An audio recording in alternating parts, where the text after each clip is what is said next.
Ladies and gentlemen, boys and girls, welcome to Imperial Splendour Rise of the Republic. It's a mod for Empire Total War, a game which we've not covered on the channel. Empire Total War is the awkward, red-headed stepchild of the Total War series. This game was massively hyped before it came out, and then it came out and it was kind of a disaster on release.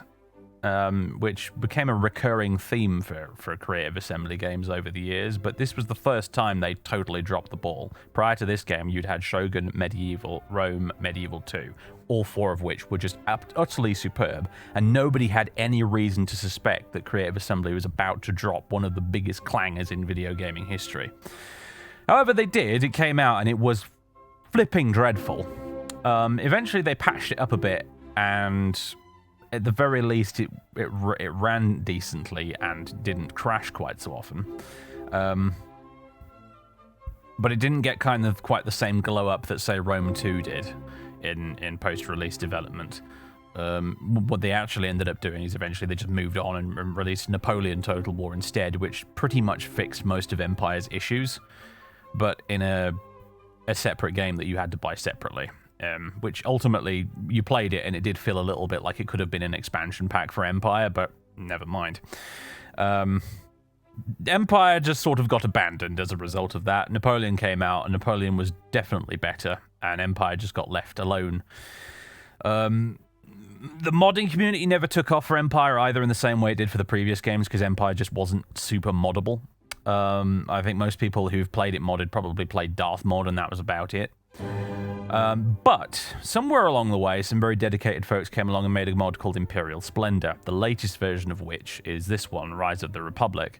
And it takes Empire Total War for me from being a game that I really just cannot ever be asked to play to being a genuinely cool historical Total War experience. This mod does some pretty heroic work fixing up Empire and making it a decent quality Total War experience.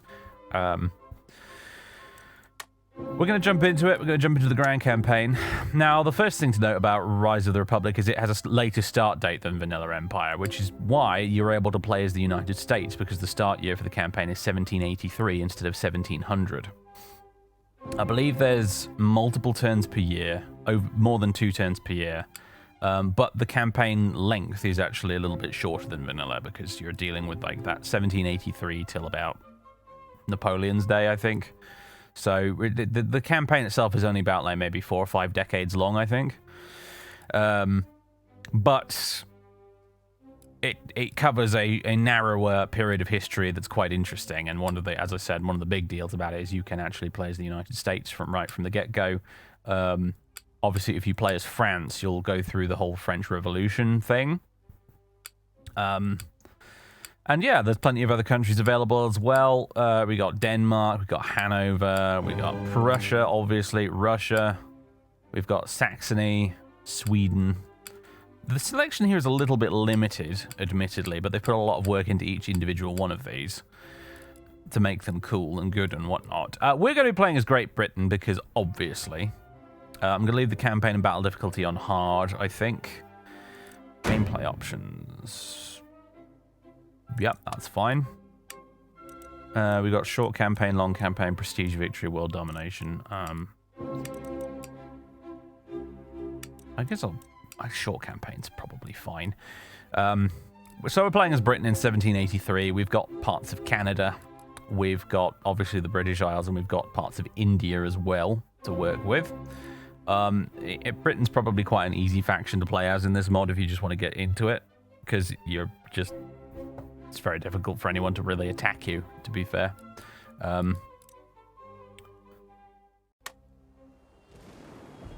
Other options are available if you want a slightly more challenging campaign. I have been playing a little bit as Prussia recently, just to sort of refamiliarize myself with the mod a little bit.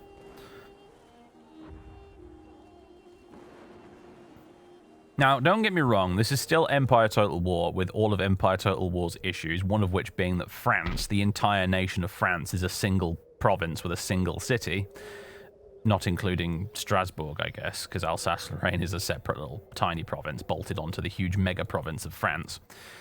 It's kind of the same deal with Spain. Spain is just one, yeah, like Empire has some fundamental issues that couldn't be fixed with modding because the map in Empire Total War is not moddable.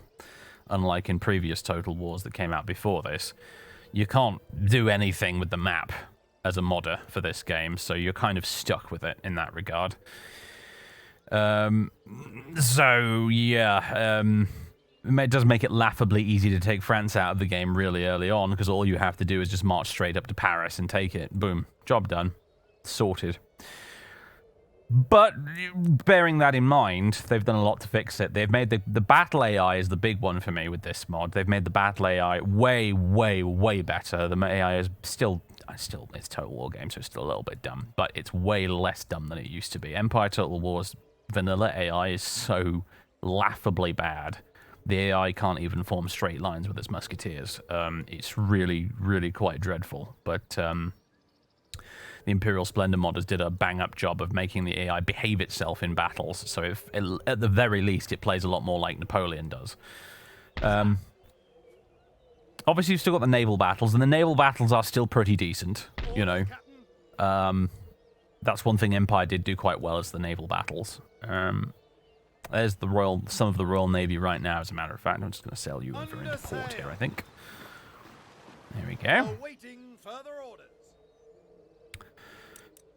If we look over in North America, we've got, yeah, our fair old large chunk of Canada to play with. If we go to the government tab, the user interface, by the way, changes depending. Like, it's got lovely, unique user interface art for each faction that you can play as in the game.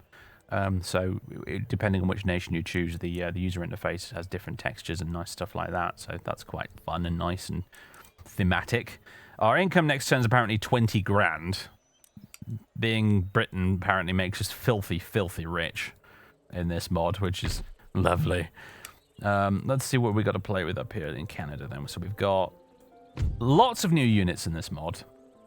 Gone are the generic the units that every single faction has in Vanilla Empire. Like one of the things that makes Vanilla Empire suck is that every faction basically has copy-pasted identical units that just have different colored coats on. This mod changes it up quite a bit. Every faction seems to have unique stuff going on. For example, these North American colonial volunteers that we've got over in Moose Factory to play with. We've also got North American Colonial Line Infantry. We got anything else cool over here? Colonial Line Infantry and Colonial Volunteers. Yeah, lots of colonial units over here. We've got Light Dragoons. If we move... Oh, we've got a fleet here. What should we do with you? I guess I'll park you in a port. Oh. Oh dear. Have we got our first crash already? We have, ladies and gentlemen. Oh my goodness. Classic streamer moment. I'd play tested this mod for hours yesterday and it had no issues whatsoever. We start streaming it and immediately straight to the desktop right after I click on a ship. That's the other problem with Empire. It is notoriously unstable.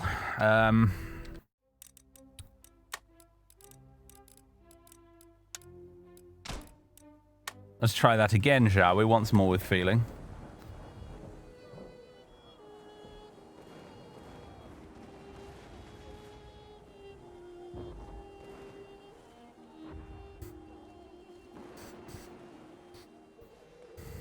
Help me out here, mod. I'm trying to give you a positive review. Okay, good. It didn't crash this time when I clicked on the ship. You go ahead and move there. Right, so we've probably got some boring campaign stuff to do. If you look at our government, our king is George III at the moment. We're a constitutional monarchy. Our state religion is Protestantism. We're making loads of money. Our allies at the moment are the Cherokee, the Iroquois, Hessen Castle, and Portugal. We're at war with nobody at the moment. How unusual for Britain. Our trade partners are Hanover, Sweden, Prussia, the Maratha Empire over in India, and Portugal, and Hanover is our protectorate. At the moment. So that's pretty much how things stand in North America. If we skip on down to the Caribbean, we've got the Bahamas. We've got Jamaica. We've got Antigua. We don't have Martinique, though. That's French. Damn those Frenchies. Damn those froggies. We don't have anything in South America at the moment, looks like. I'm wondering, do we have any trade ships anywhere in any of the trade zones around, like off South America or the Ivory Coast? Looks like we've got tons of trade coming in from India around here. But we don't have any trade fleets out and about. Here's India. Here's some of the Royal Navy over here. That's a French ship there. There's the Dutch. I'm going to have you guys link up, I think. The thing is with this game is I suck at the naval battles, so I tend to have to want to massively outnumber the enemy in order to win. So I'd like to have my nice big fleets all in one spot, if possible. Over here in India, we have East India Company Colonial Line Infantry, and we have Sepoys, auxiliaries, East India Company Colonial Dragoons as well. Looks like we've got a small army here as well with more of the same, pretty much. We'll just move you back into Calcutta so you can all hang out there. We're not at war with anybody in India just yet. I'm sure that'll change. We've got a little missionary out here, a Protestant missionary. We've got a few things we can upgrade here. We've got a little town. We've got rice farms. Do we have... Ah, spice. The spice must flow. We can't upgrade it just yet, though. It costs 9 grand. We don't actually have enough money. If we go to the government tab, we go to trade. One of the cool things about Empire is it did have this wonderful trade system.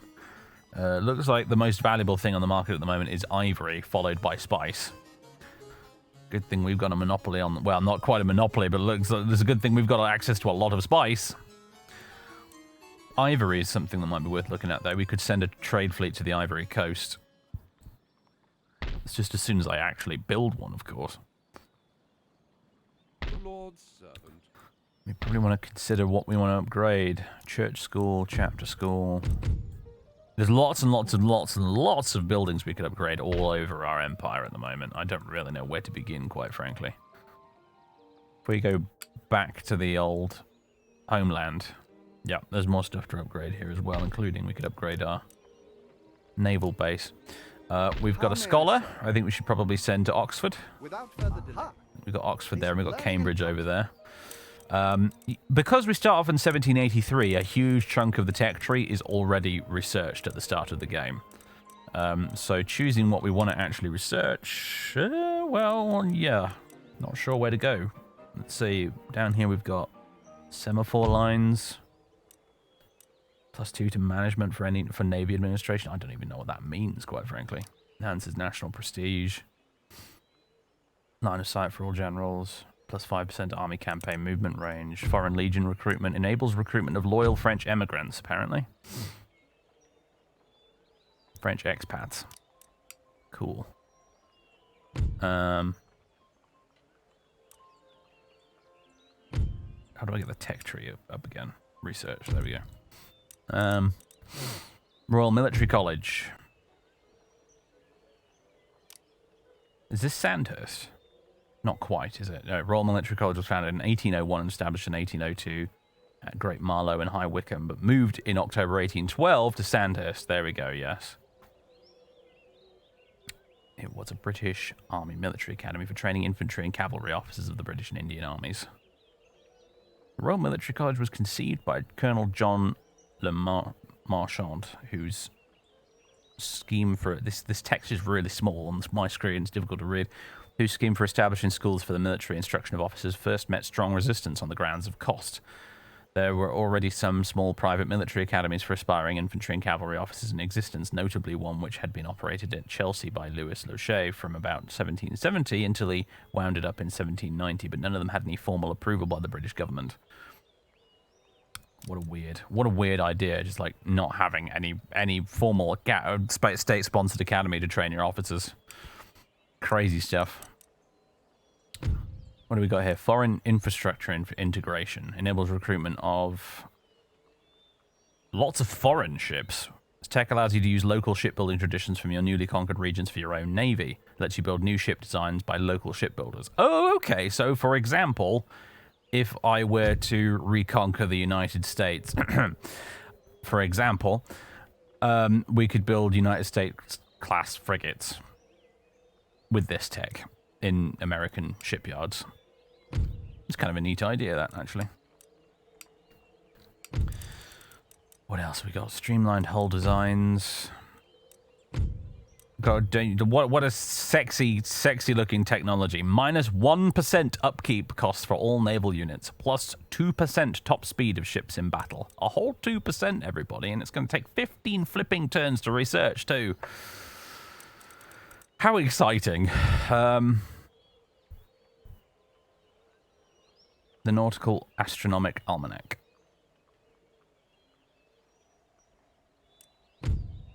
Copper sheathing.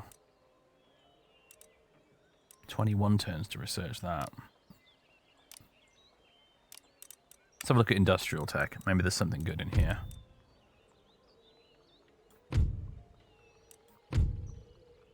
Plus 25% wealth generated by farms. We do have a lot of farms. So maybe threshing machine is a good shout. Although it's 35 turns. That's a long time. Machine tools.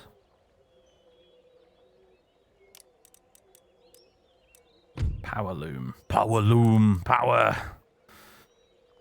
28 turns. Philosophy. Society of Science.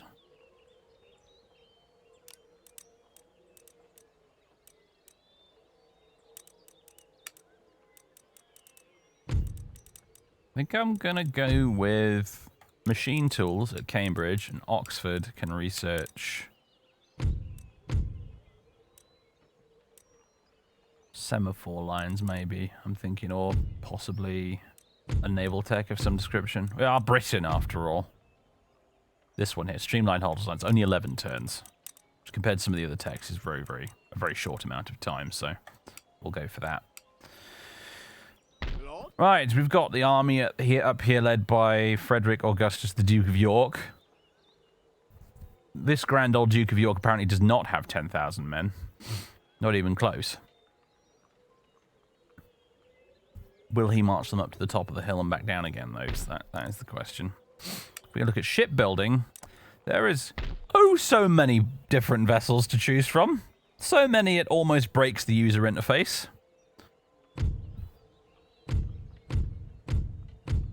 If you like your sailing ships, then oh boy, has this mod got you covered.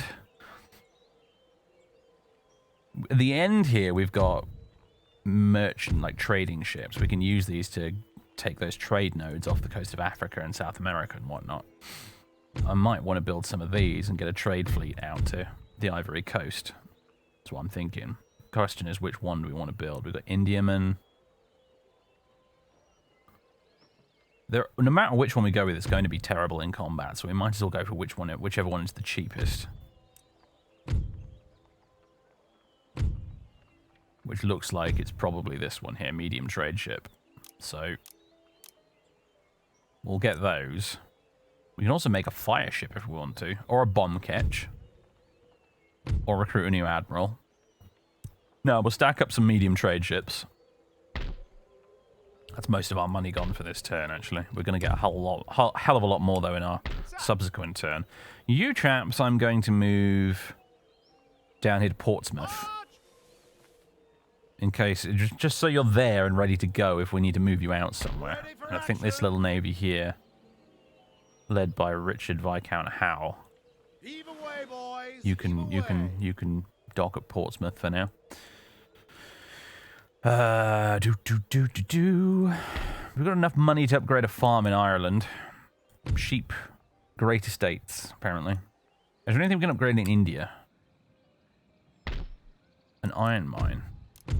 Oh, that's a big jump in region wealth. Look at that. It's nearly doubled. Probably more than doubled, actually.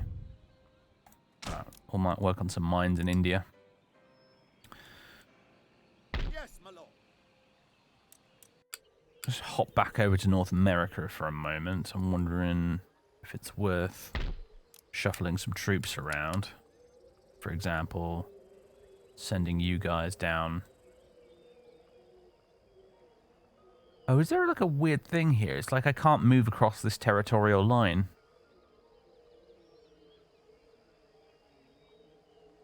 I can't seem to move these units out of this province.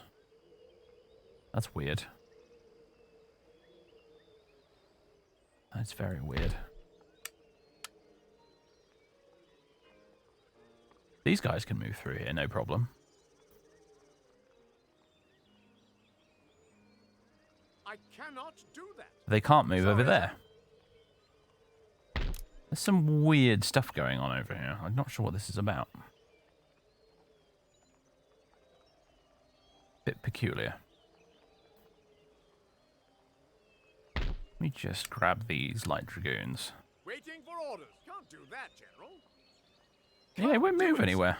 It won't go anywhere. What's that about? Sir? Is it some sort of... It might be some sort of mod feature I'm not understanding correctly. More orders. You can move just fine. March! These dragoons, though... They're stuck. They can go back into the town. Are they some sort of weird garrison unit that isn't actually allowed to leave the city they're recruited in? That could be something to do with it.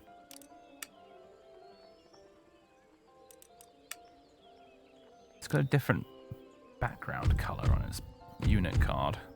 Oh, it's been a while since I read the feature list for this mod. This is kind of ringing a bell, though. I think certain units, they can only garrison towns. They can't actually, you know, go anywhere. Anyway, I think that'll do it for this turn. Got nothing else going on, have we? I suppose one thing we could do is try and get some trade agreements out there. France is unfriendly towards us. What a big surprise. First bug of the day. I don't think it's a bug. I feel reasonably sure that it's a feature, but it's just one that I don't fully understand. I think there is something going on in this mod with garrison units that I've forgotten about. All right. Well, let's see. Who actually does like us? The Russians do, oddly enough. Would you like trade? For some reason, they won't accept trade. Why, Russia? Why you do this? What about the Ottomans? Nobody wants to trade with Britain, apparently. What about the United States? Do you guys want to trade? Sounds like a no.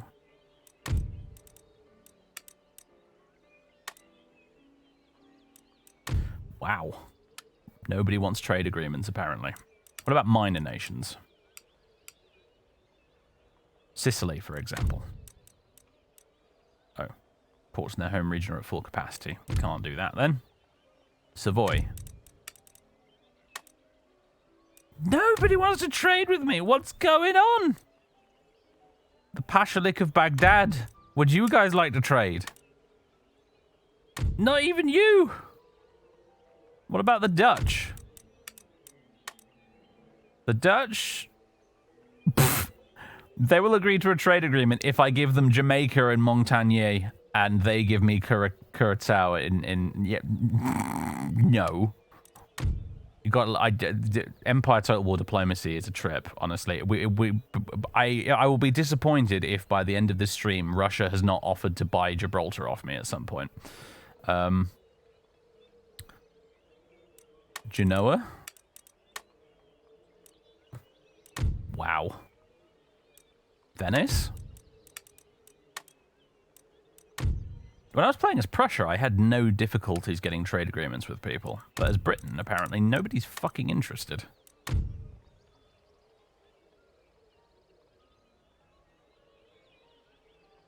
What about the Pope? Oh my god. We're already trading with Sweden, aren't we? Let's try Russia again. But this time I will give you a little, just a smidge of dosh along the side. Try and sweeten the deal. No? Okay, right. I give up. Diplomacy sucks.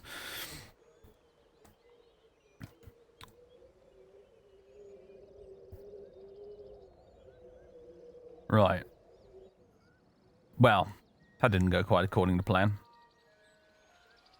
There's Gibraltar. Hello, Gibraltar. You're looking very undefended right now, Gibraltar, I must admit. You've got, like, 2 garrison units that will spawn if you're attacked, and that's it. I may want to try and reinforce that somehow. Let's hit end turn. See what happens. The Dutch are moving around. The Danes are doing stuff. Hanover's doing stuff. Hey friends. Protectorate friends. The French are shuffling about. Oh. A duel! Challenge received. Oh, we're probably not going to win this, are we? Better go with fencing, though, because at least we're on the same level. Because his shooting's way better than ours. Georges Louis Comte de Buffon versus Joseph Banks. We choose the rapier.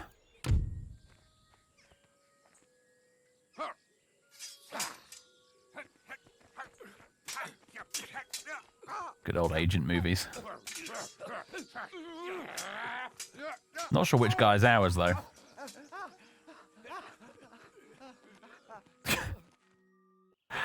Okay. It looks like they both survived. Withdraw! Withdraw!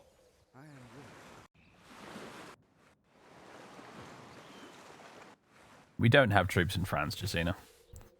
Actually, wait a minute. Do we? Did I somehow miss that? What's going... Yeah, I don't know why that is. The Maratha Empire wants a military alliance.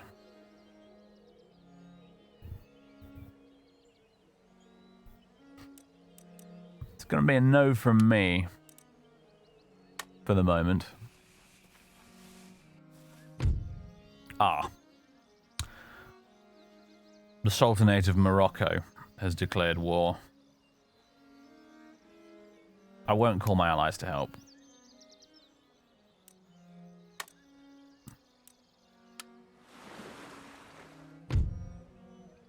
The Mughals want me to give them Bengal in return for military access and high debt. No.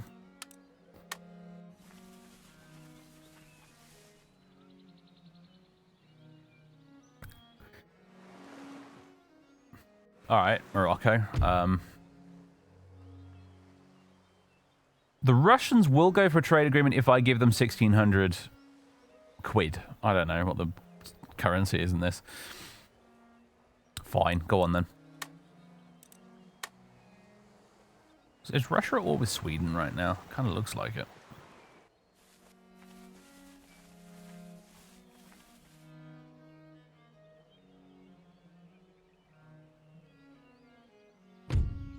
Alright, agent recruited James Harris, envoy, Bengal.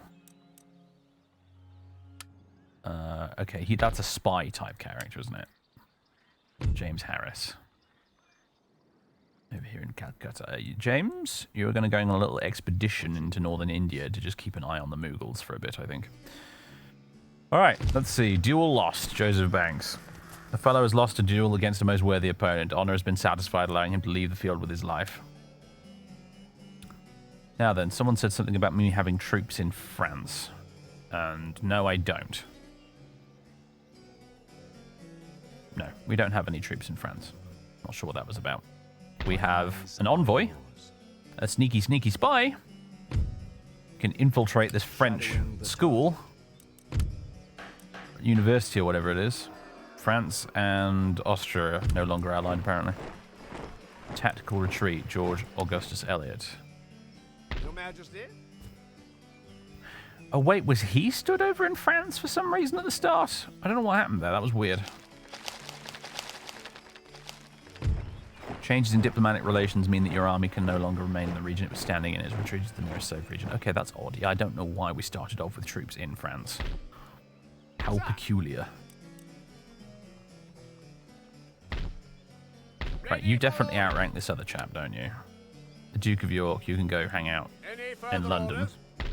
You can merge with these guys, like so. So what do we actually got to work with here? We got light infantry, Light Dragoons.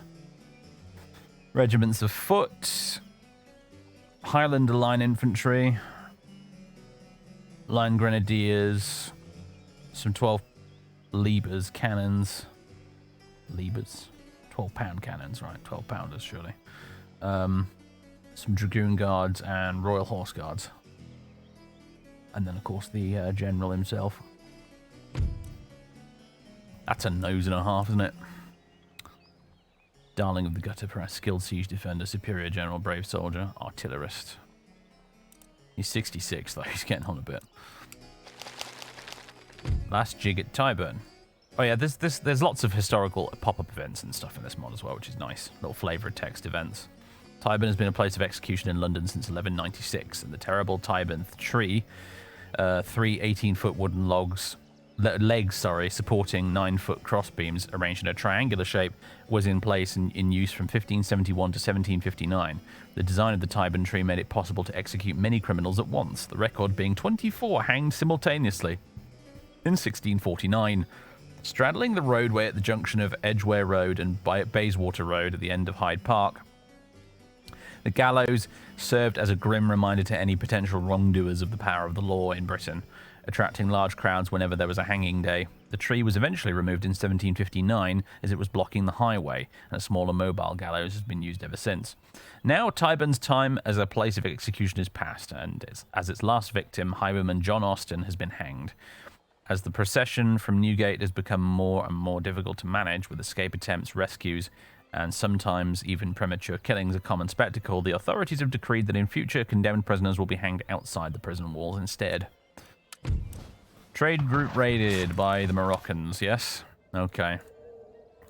You want to fuck with the Royal Navy, do you? In your little galleys? In your little Zebek? Their admiral does have a 32-gun frigate, but... Alright then. Do we have a navy anywhere near here? I'm now looking at Gibraltar and sweating nervously, of course. I'm wondering if it's worth recruiting a general here and trying to reinforce it that way, or whether I should send an expeditionary force. Because there's a little land crossing thingy there. They can just move straight across and attack Gibraltar right now if they wanted to. I don't think we've got... I don't think there's anything we can actually recruit in Gibraltar is the problem. We don't have any kind of barracks building there or anything, so... Ah yeah, Russia and Sweden are at war. Okay. Claudius Buchanan, a test of endurance. -1 to zeal when seeking converts in India. The heat, the flies, the ignorant, superstitious folk. Why would anyone want to preach here? Time spent in India has been entirely wasted for this man. This man may change his mind about India if he has a success or two. Ah, this chap here. Okay, so he's not having a good. He's not having a lot of fun here in India, apparently, as it turns out. Oh dear. Right, let's upgrade the old spice warehouse. That's priority uno, I think. We got here a church, school, a port, a town with a coaching inn we could upgrade to a boarding house. How is public order like around the world at the minute for us? It's pretty good in Bengal. It's a bit borderline over here though. We should probably upgrade this then, this boarding house. I'm assuming... okay, there's a lot of clamour for reform back at home, which is possibly going to cause us issues. Maintaining public order in this mod is tricky. It's quite tricky. Because we're at that time of the century where all the revolutions are about to kick off.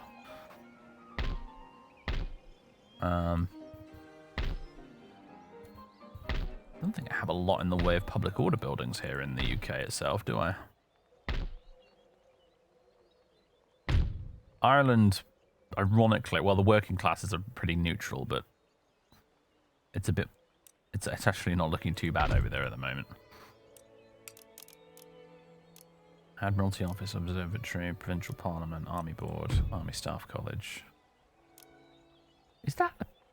Kind of looks like the old college building at Sandhurst, actually, that picture, but I'm not sure if that actually is it. We're a little short on ships, you know. Actually back here in the home isles, I mean.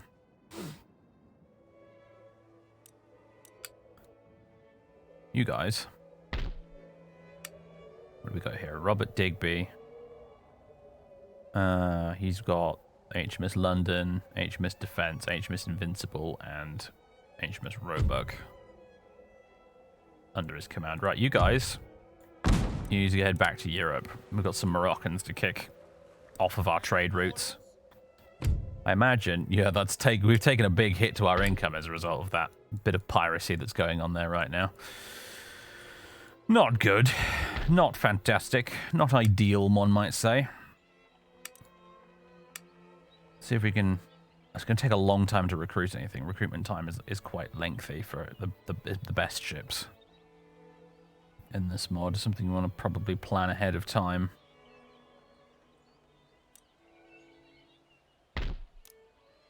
What have we got at the minute? A third-rate ship of the line. A couple of those. A second-rate ship of the line. And then Viscount Howe, who is commanding HMS Victory, it looks like. First-rate ship of the line. 100 guns. Pretty solid. Pretty bloody solid.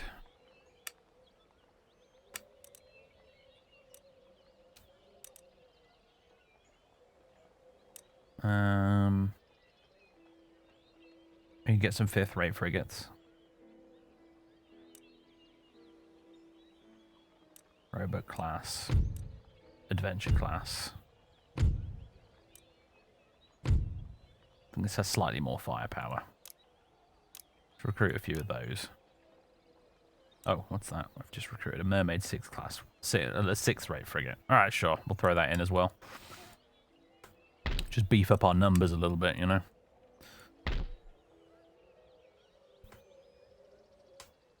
$225 gold upkeep. The damn biscuit eaters would have charged us at least 3 times that. Yes. Yeah, upkeep's clearly a lot cheaper in this mod than it is in Insularis Draco. Bloody hell.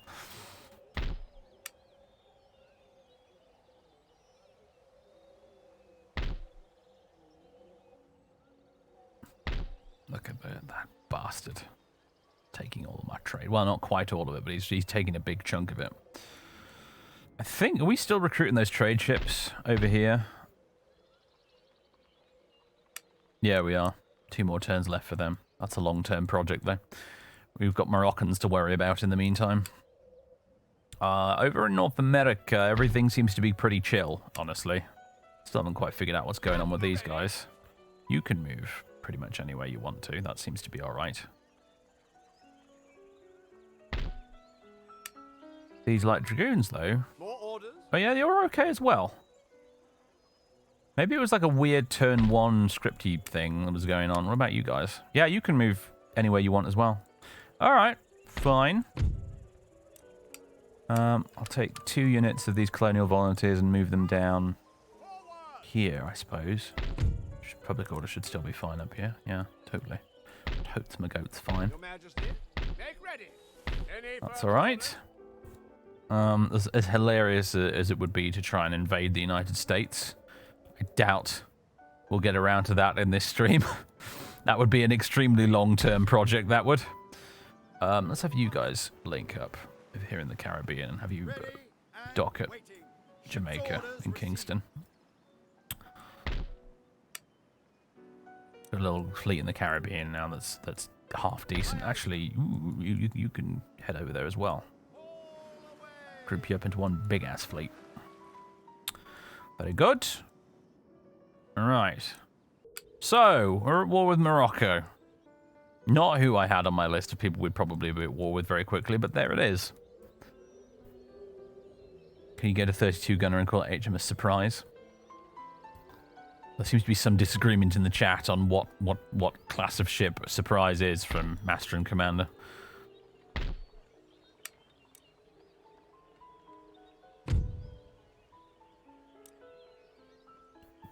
This one's a 28-gun, 5th-rate frigate.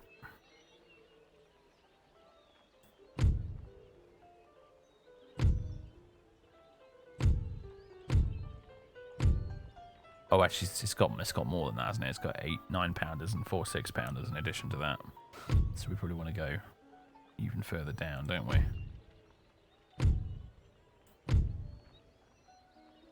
That would be a 30 gun. After that, you're onto a bomb catch, aren't you?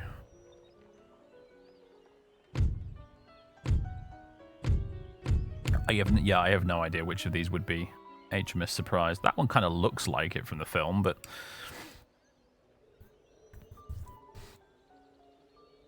it may already exist somewhere in Navy for all I know. We've got Triumph, Valiant, Ocean, and Victory, obviously, here. What have we got in the Caribbean? Barfleur, Marlborough, Hero, Phoebe, Ardent, Argyle, Racehorse. Officer on deck. We got Britannia. Ooh, HMS Britannia. Nice. The big old ship. Resolution, Conqueror, and Agamemnon. Oh, Conqueror. Very good. I was going to say, is there an HMS Trafalgar anywhere? But, of course, the Battle of Trafalgar hasn't happened yet, so that's pretty much impossible. I wonder if there's a Tireless around there somewhere, though.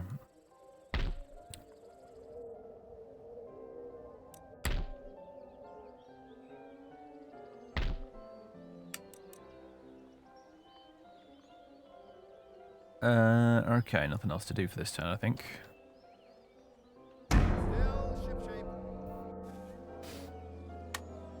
Ally attacked.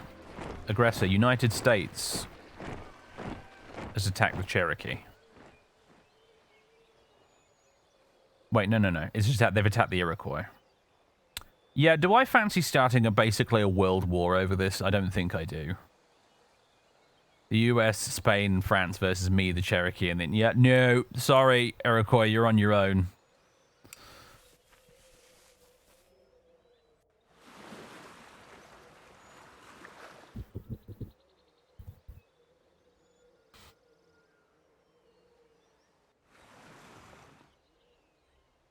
The Danes are engaging in a bit of piracy, it looks like. Not even sure who they're at war with. Maybe they're at war with Russia as well.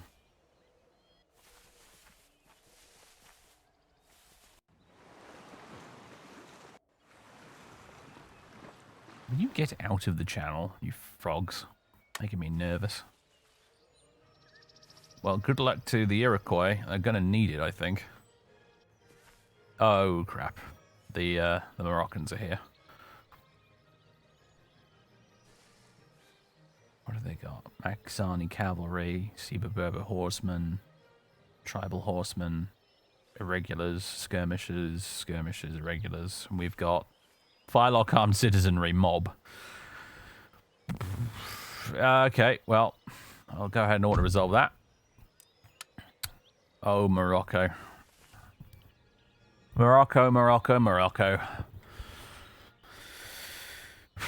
There are a few rules when it comes to warfare. One of them is don't fight a land war in Asia. Another one is don't touch America's boats. And the third is don't touch Britain's rock collection.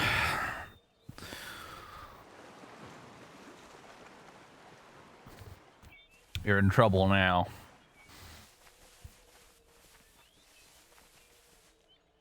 It's kind of hilarious, though, that it's Morocco that's taken Gibraltar and not the Spanish, though. I mean, never lost it IRL, no. Well, I say that. Did we ever lose Gibraltar? I don't think so. Might have happened in some obscure war in the 17th century that I've forgotten about. Well, the problem is, JB, it doesn't start off with any garrison, which is not, strictly speaking, very historically accurate. If Gibraltar started off with a garrison in this game, then you'd be able to defend it probably. But then again, you also don't get a cool, unique battle map for Gibraltar with the rock itself, do you? So this army's been destroyed. Yeah, that's from the town. Agent recruited Jeremy Bentham, scholar. Oh, lovely. You're going to Cambridge, my dear fellow, to boost our research speed. Waterford Crystal. Brothers George and William Penrose have embarked upon a new enterprise in the city of Waterford, Ireland. Their factory produces plain and cut flint glass, useful and ornamental, and is swiftly establishing itself as the world's foremost manufacturer of fine crystal. With easy access to Waterford's busy port and thereby the world's oceans, the business is ideally placed to serve a growing global demand for its products, a demand fueled by the growing prosperity which comes with the expansion of trade. Again, I really like these historical flavour events, by the way. Oh, George III gained a trait that gives us +1 happiness with the lower classes. That's really handy, actually. Well done, George. Interesting. Looks like... Are these members of our government? I think they might be. They might be cabinet members. You can actually view that in the government screen. Yeah, we lost Gibraltar. How embarrassing. Trade agreement cancelled with Sweden. That's unfortunate. Successful mission, William Hamilton. Your agent has successfully completed his mission. Oh. Yeah, he was infiltrating this place. Fleet arrives. Yes. Right, excellent. My dude, make your way this way. Oh, there's some Dutch out here in the middle of the Atlantic. We'll get these two fleets linked up, and then we'll send them south to sink the Moroccan navy, such as it is, and then we'll send an expeditionary force to retake Gibraltar, and then probably destroy Morocco. Honestly, you're going to get added to all the pink bits on the world map, I'm afraid, Morocco. You're going to pay for this.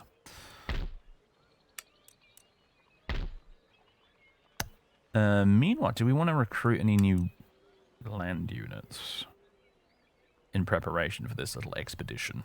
It's going to take a few turns to get this sort of sorted out, so... What we got? We got cannons, we got some cav, a decent selection of infantry. We have a ridiculously large selection of units we could recruit.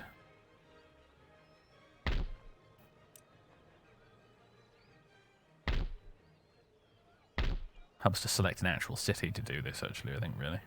Lifeguards, dragoons. Wow, can we not afford Royal Horse Guards blue? Or is it like a unique unit? You can only have one of. I think it might be. Some extra arty wouldn't be bad. Howitzers. Yes, yes. I think I'd like some 12-pounder howitzers. Third Scots Guards. Let's bring the Scots Guards along, why not?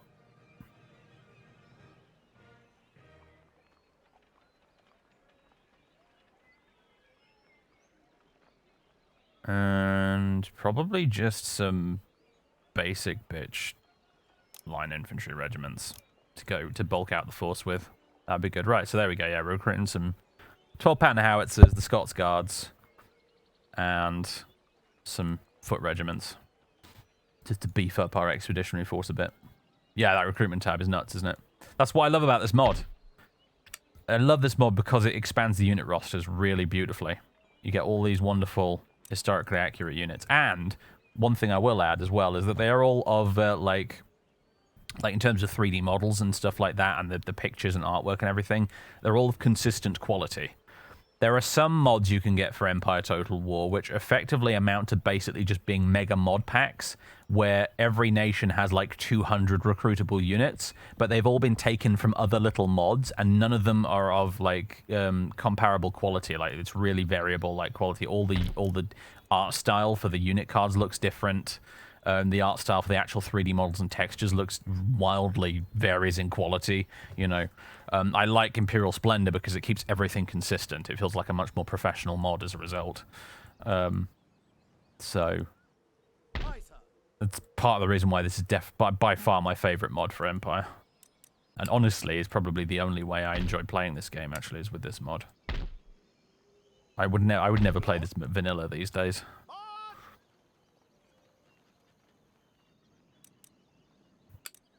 Right. Odd they have power, it says in poundage instead of bore diameter. I don't know, man. Beats me. I don't know why it's listed that way. It's libras, which I assume is pounds, because LB, pounds, you know. But it's some 24 autocannons. They're fixed artillery, though, aren't they? They're not limbered. So you can't move them around.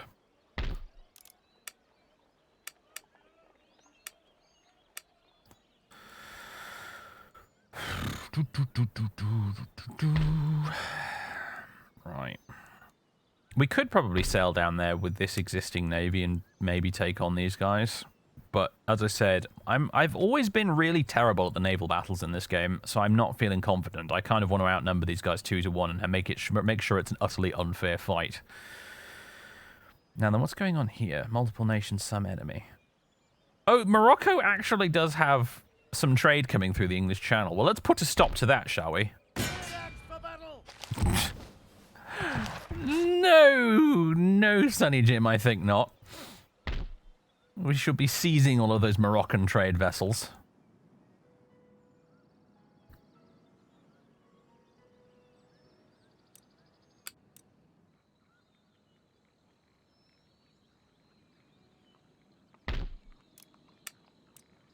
Right, is there anything else going on in India that's particularly crazy? I don't think so. We're just moving our little spy over here into not Maratha territory, sorry, Mughal territory.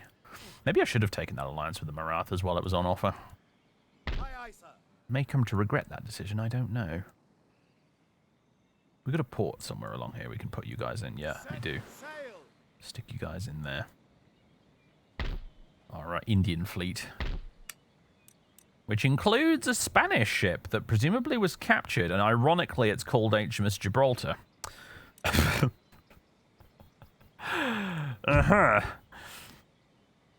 Real Phoenix Navio de Línea de Segunda Clase. It's a pretty solid ship. And I do believe it, yes, it is Spanish. Was Spanish. Now it's ours. Empire Total War. I remember being really hyped about it after playing Roman Medieval, and then it turned out to be extra jank. You felt immense disappointment. Yeah, you and me both, man. I took some solace in the fact that I never paid for my original copy of Empire Total War. I won it in a raffle on the Total War forums. They were doing a raffle where you could win a free Steam copy of Empire Total War, and I, against all the odds, I bloody won it. It's the only time I've ever won any kind of lottery type thing like that in my entire life. So I got it for free. And even then I was disappointed.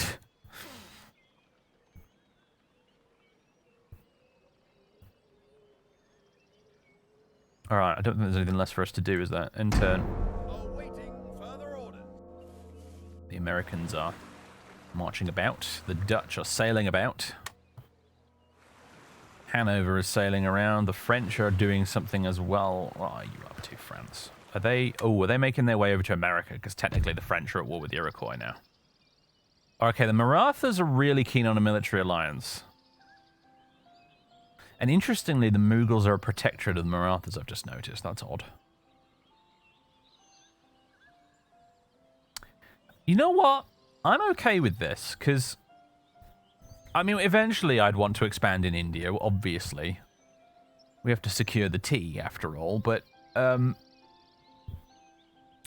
I'd be content in the meantime just to basically take other people's colonial possessions already existing in India rather than attacking the Indians themselves. And at the moment, we've got plenty on our plates to deal with. We've got a Morocco problem to sort out, so in the meantime, if I can buy us some peace with India for a bit, sure. Ally declares war on ally. Oh, that didn't take long. The Marathas have declared war on Portugal. I see what you're up to now. The Marathas are actually allied with us, France, and the Mughals versus Spain and us, potentially.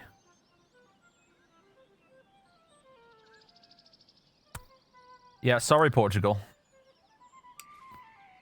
World's longest running alliance cancelled. I basically just don't want to fight France right now. I want to deal with one annoying problem at a time.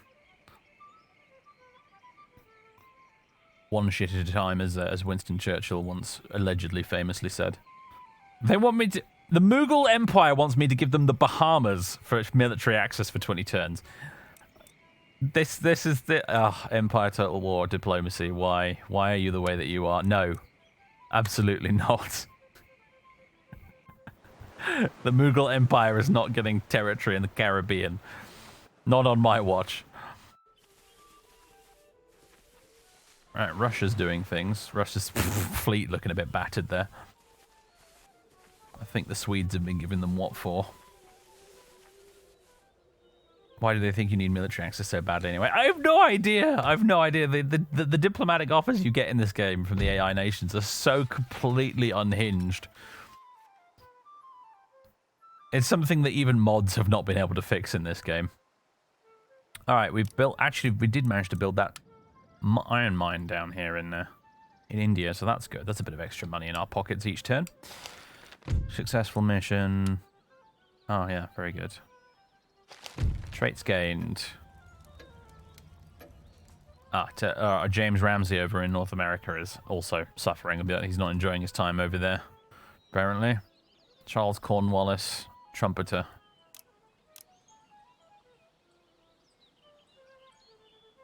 George Augustus Eliot is a drummer. William Pitt, believer in name only, minus 5% chance per turn to spawn a missionary. Andrew Mitchell has a ship's cat, +1 to morale in battles. Brilliant. We've currently got Eliot in charge of the army, but the thing is he's 66, he's getting a bit old. I'm wondering if we should send a younger general, like the Duke of York, to go and retake Gibraltar. Anything more? Maybe we should just send them both. As you know, you can have multiple generals in an army and empire. It's fine.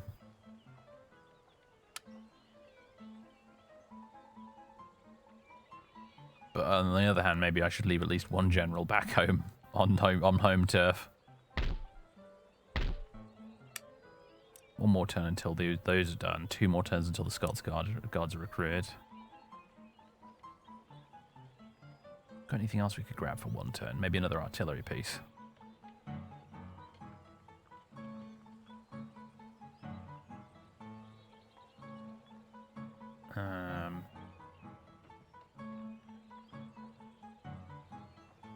Some 12-pounder cannons. Why not? That should make it a full stack, I think.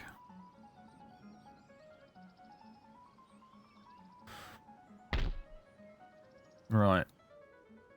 Where's the Navy at? Here you are.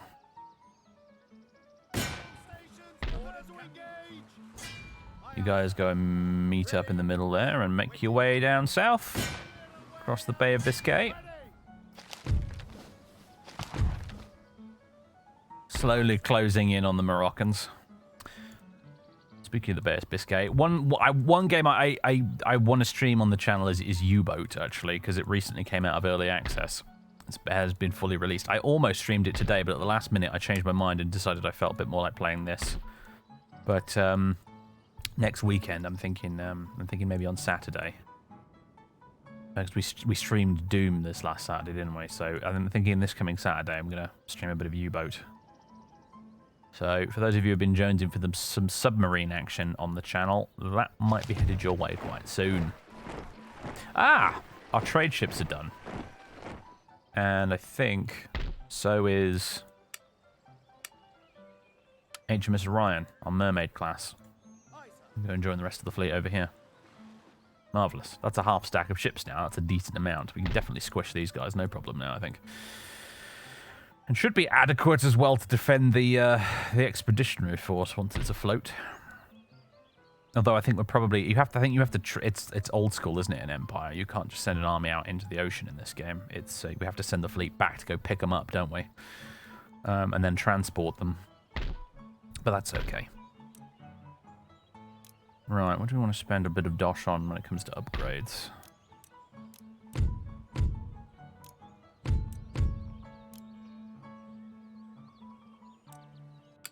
Anything else we could invest in over in India? Guards, prison. Could get a prison to add repression to the region. I don't really need it though. That's the thing.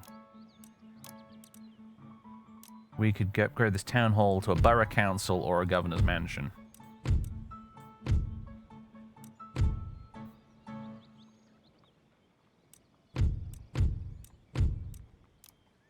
Wondering what's the best option here, really. I feel like a governor's mansion feels more appropriate for a colonial possession than a borough council. So on that basis, I'm going to go with the governor's mansion, I think. And we have this chapter school we could upgrade if we wanted to, but I don't think I will. Doesn't feel like it's worth the dosh. How's our little spy doing? That's not possible. Mr. James Harris. Keeping an eye on the Mughals for me.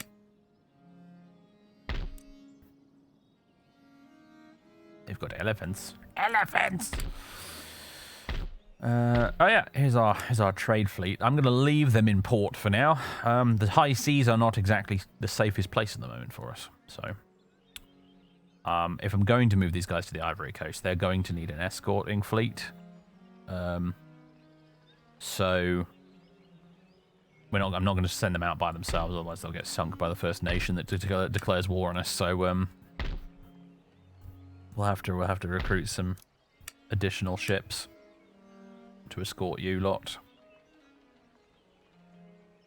but at a later date.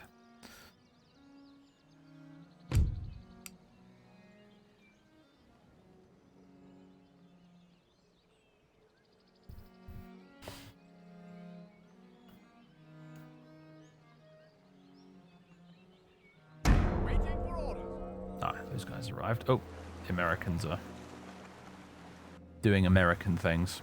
They're doing their Manifest Destiny thing.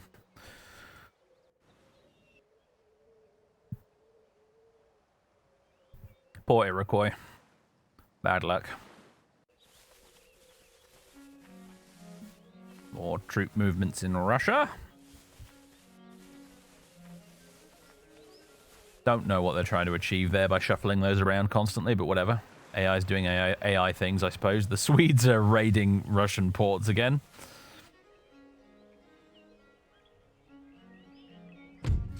Alright, building constructed.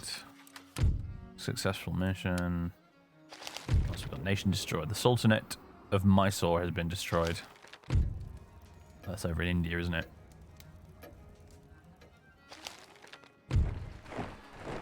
Units recruited. Alright, yeah, these... Perfect. These two 5th rates I've just recruited. St. Lawrence and Lyon. You can go and form the beginning of the escort for our trade ships. Meanwhile,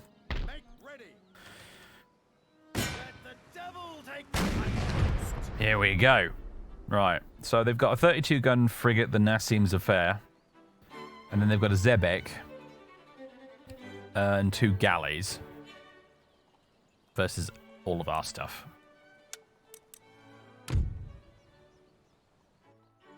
As I said, I really suck at naval battles. I think I just fundamentally don't understand how Age of Sail naval combat is really meant to work, so I'll probably muddle my way through this.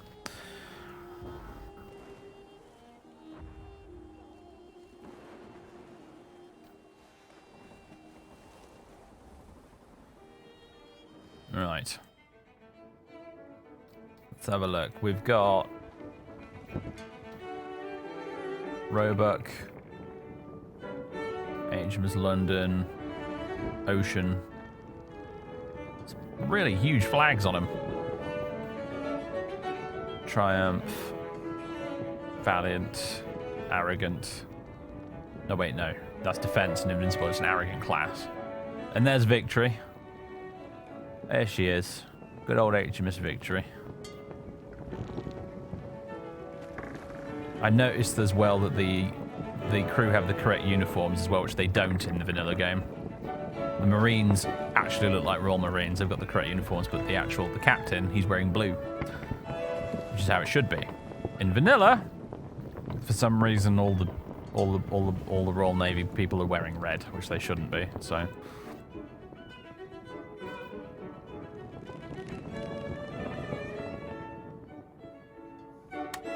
All right. Where are they at? They over here somewhere off in the fog. Yeah, there they all are, all the way over there. Alright, let's try and remember how this works. If we group, and then you're by yourself.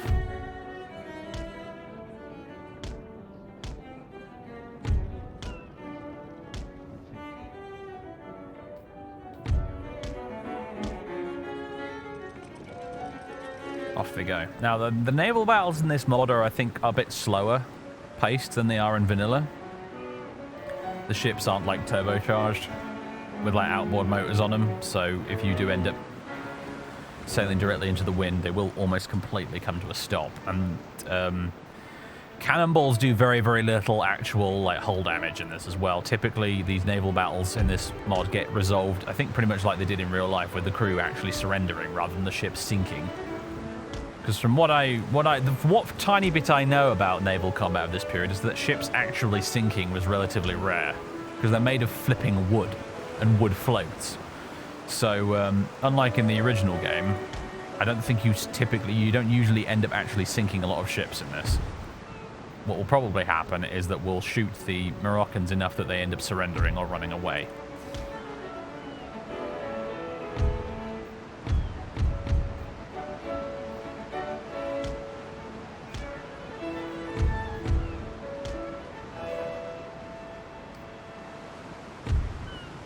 Also, I like the nice classical music the mods put in to replace the original game soundtrack, because I didn't really much care for the vanilla Empire Total War soundtrack at all.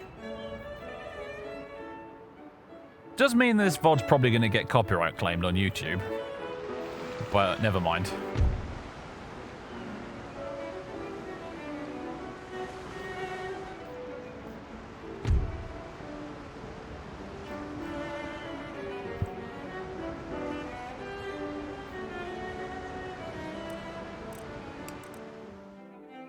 Particularly after Rome and Medieval 2, actually, Empire's soundtrack really truly sucked. By comparison, it was extremely disappointing. Some of the campaign map music was nice, but that was about it.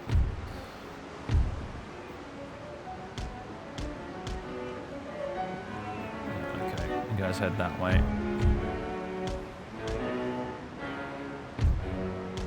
What are you? HMS Roebuck. Roebuck? You cheeky little scamp. I'm going to have you pulling some weird maneuvers off to the left here, just for giggles. So what do we got here? Here's the Moroccans. They've got, this is the Zebek, the Murad Hassan. It does have a fair few guns on it, I suppose. It's got a very low profile. That's their frigate.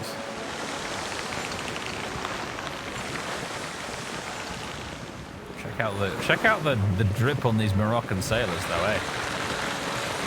It's pretty cool. Is that their captain there in, like, leopard skin or whatever? Oh, it's not leopard skin. It's just a really fancy outfit. Cool. And then these are their two galleys, which, oh yeah, they've got oars. They're actually rowing. Amazing. Do they even have guns? Apparently they've got 4 cannons on them. Oh, they're on the front. I've just noticed. Bloody hell. I reckon, Roebuck, you by yourself can probably handle those 2 galleys on your own. Looks like Ocean's opened fire. So is Roebuck.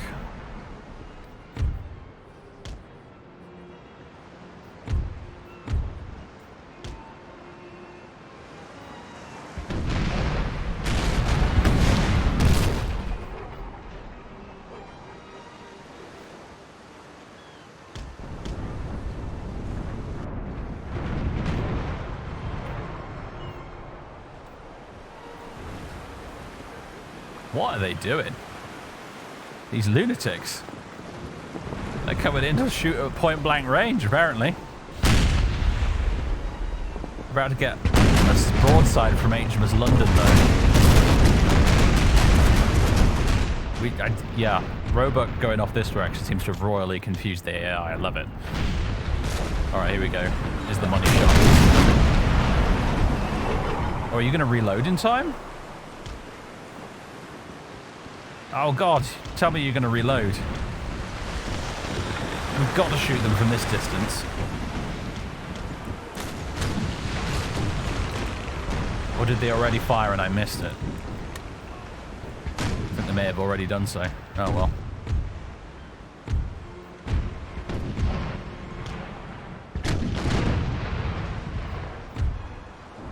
Woeful missed opportunity there, really.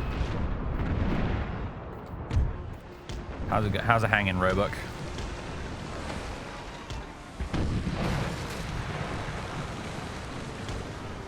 Ironically, crossing the T with these galleys does not actually help you out very much. I mean, it still does if you can get a shot into them and it goes right down the deck and kills lots of people, but, you know.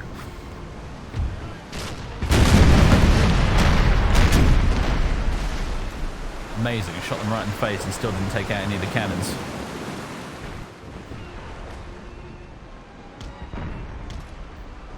Yeah, they're all giving chase to little Roebuck over here. This is quite funny, actually. The Moroccans have lost their minds. They just want to kill this one specific ship. Tee-hee-hee! Go, Roebuck, go!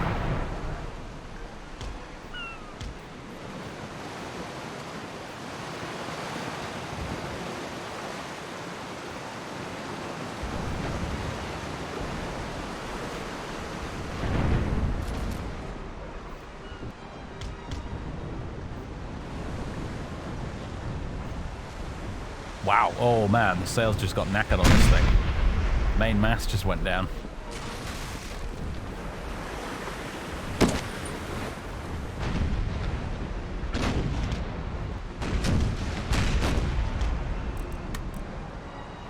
Let's see if I can take more direct control over the shooting on this one. I'd love to get a really close range shot right into the nose of this galley. Surely these guys must be about to surrender. That Zebek has seen better days. It's got no sails left. It's got no masts. They're all down. Incredible.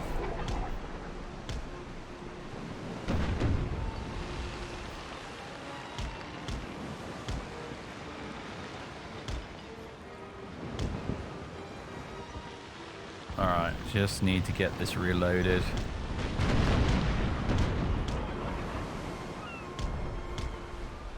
Come on, work faster, boys, work faster.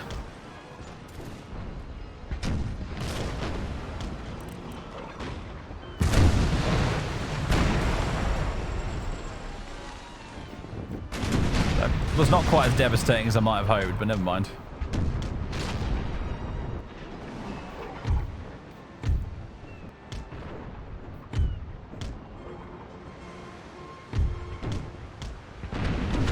Roebuck, you cheeky scamp. You've distracted the whole lot of them.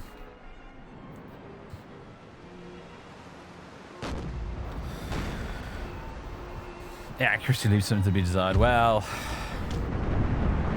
what are you looking for with smoothbore cannon fire, I suppose? Also, that was fucking close. Jesus, did you nearly hit Roebuck? Fucking hell.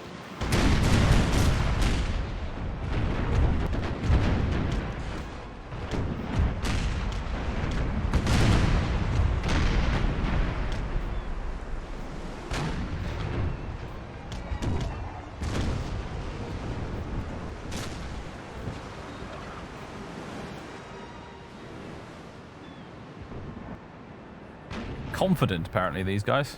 Concerned because dismasted, but confident, these guys, still, apparently. Astonishing.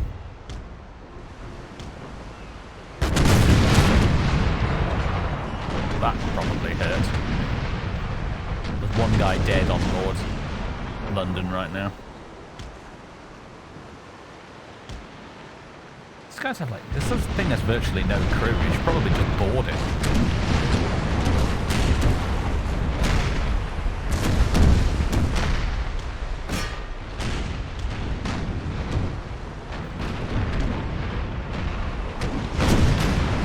What's going on over here?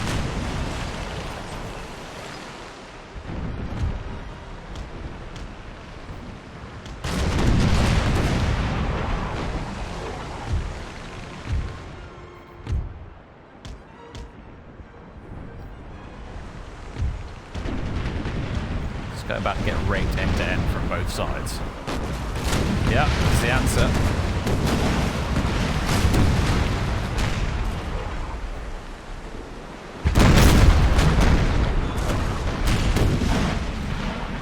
Yep.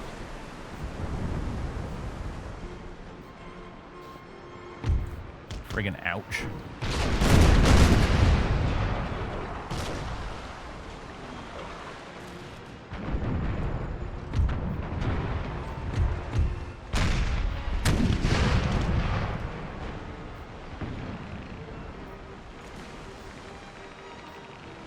I'm not sure what the Moroccans are doing, honestly.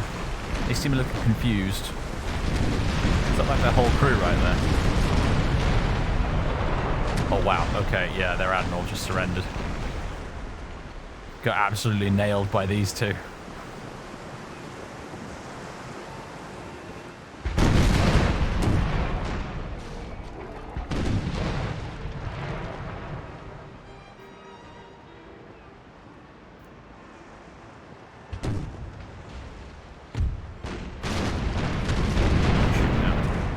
Still shooting the Zebek.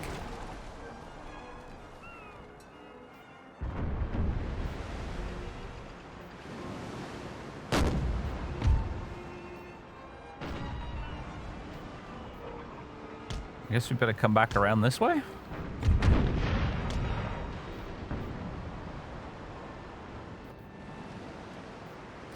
No, our demasted friend is very much still around, making a nuisance of himself.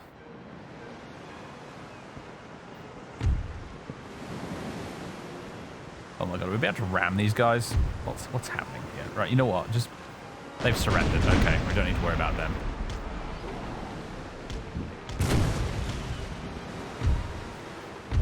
What's this? Orion. Orion. Hang a left turn there, will you?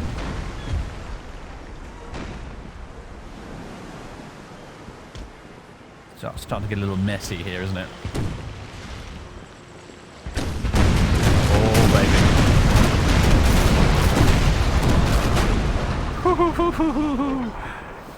How did they not surrendered after that?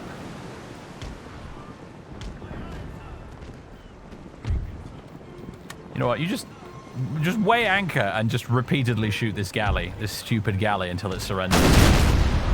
Same with you.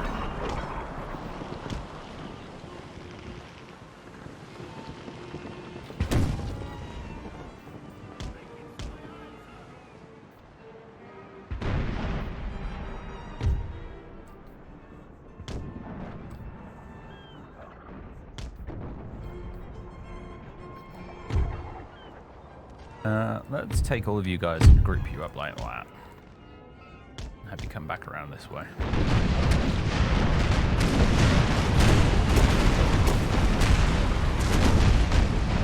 Oh, they're starting to move again. It says losing slightly. Slightly, hey? Slightly. Oh my word. Wavering, concerned casualties. Routing. There we go. That's a lot of bits of galley in the water there, floating along behind it.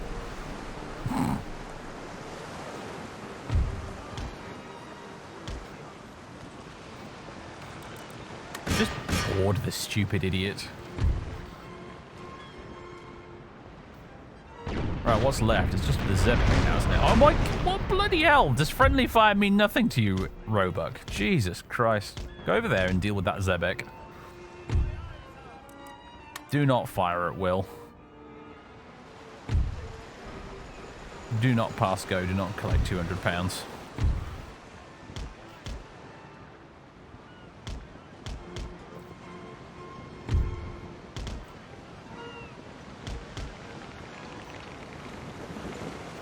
Both of these surrendered now, they have. Good.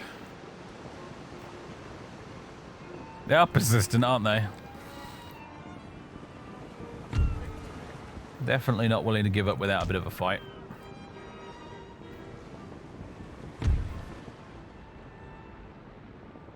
Alright, let's do a little time compression. It's pretty much just that Zebek now we have to take care of, so...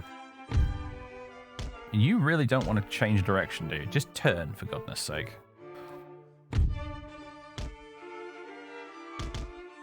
The wind's making this difficult. I'm just going to sort of tack into it a bit at an angle.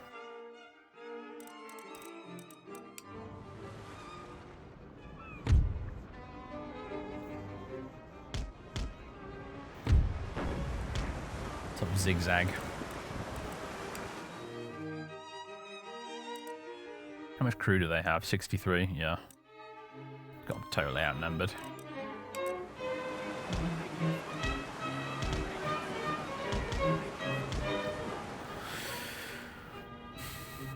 Possible many shots will go over the low. Yeah, I mean, like, there's something in its favour, right? It's that low profile. Makes it more difficult to hit, for sure. Didn't do it any favours when it came to its masts, though. That was amazing. We just... All 3 masts just fucking gone. We weren't even using chain shot. Just regular old round shot, and its masts got completely deleted. I guess because of most of our rounds were hitting it sort of slightly above deck level, and they just tore into the masts. Which, I don't know, I feel like that's somewhat... Any design advantage you might have had from that low profile is being mitigated somewhat by having all of your sails removed in the first, like, 5 minutes of combat. Point blank grape shot. Okay, you know what? Just for the giggles. It's going to be so disgusting it could almost be a war crime, but...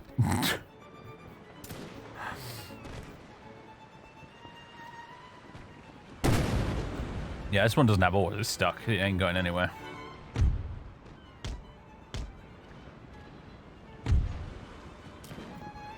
I was going to hear bangs. I wonder what's going on, but I just realised it's actually the guys on deck with muskets shooting at us.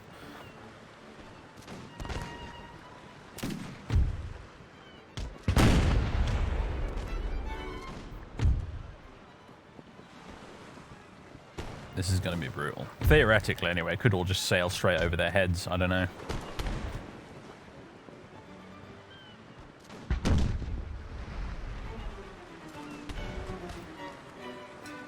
They do have a lot of dead on board, don't they? Only 2 functioning cannons at the front.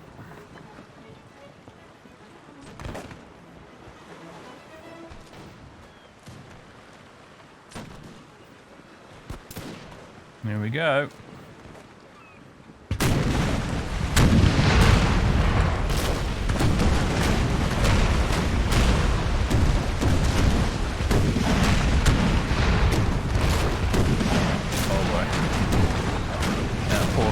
Wiped out.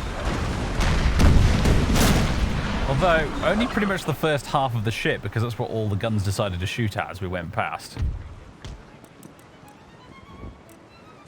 Close victory. I think they surrendered, quite rightly. They were brave, but stupid.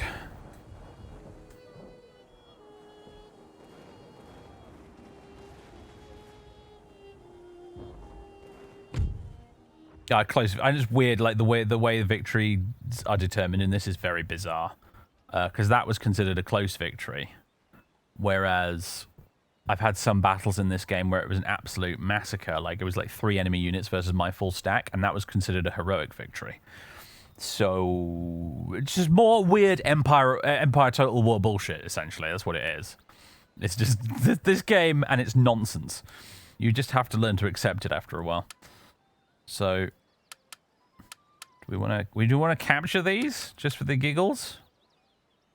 We can capture the frigate, the 32-gun frigate, as a prize. Then that seems fair, and then we'll sink the rest of these useless pieces of crap. There we go. Aye, sir. There it is. It's ours now. Take it as a prize. Take it back to London with us. Parade it along the River Thames. Be cool if you could actually do that. I've discovered a cool feature when I was playing. I'm going to showcase Europa Barbarorum 2 on the channel at some point, which is the classical era mod for Medieval 2. And I discovered when you're playing as the Romans in that, if you have a general who wins a couple of really good battles, he can get a triumph. and you can like, send him back to Rome where he'll have his triumph celebrated and he gets a bunch of positive bonuses and stuff from it and everything. It's really cool. That game's so that mod is so good when it comes to all the wonderful role-playing things like that. Okay, trait gained. +1 morale in battles. Brave sailor. Okay. Nation destroyed. The Sultanate might... Oh, yeah. We read this already at the start of the turn, didn't we? Okay, well, that's the Moroccan fleet dealt with. So, you guys need to head back. Run up the colors. And, yeah, you're going to pick up the army. Speaking of which... Anything more? Do we have anything still being recruited? We're still waiting for the Scots Guards, aren't we? That's it. It could recruit another artillery unit, but I don't think we need any more than we've already got, really. I think we're probably good.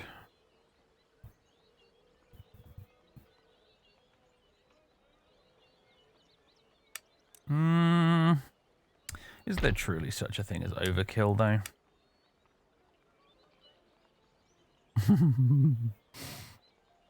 They did invade Gibraltar.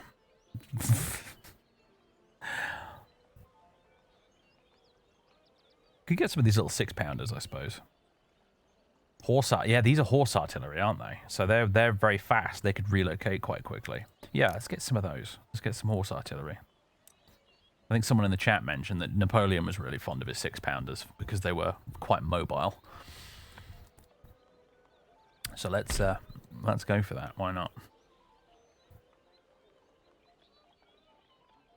When does Ireland rebel? Unless it's a scripted thing, I'm not too worried about Ireland. There's a little bit of religious unrest because it's Ireland. What do you expect?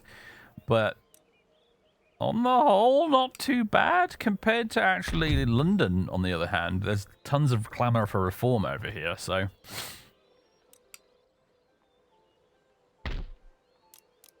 Ireland is mostly fine. I want to hop back over to India for a moment, though, because I want to look into maybe upgrading some more stuff over here. What's this? Is this tobacco? No, it's tea. Of course it's tea. Of course it's bloody tea. This is India, isn't it? How much is tea worth these days? Tea is worth a modest 16 per unit. But I tell you what, it's tea. So... naturally, I'm going to spend £9,000 on upgrading the tea warehouse. Because, I'm sorry, did you forget which country we were playing as for a moment there? Could upgrade the rice farming as well, I suppose. Why not?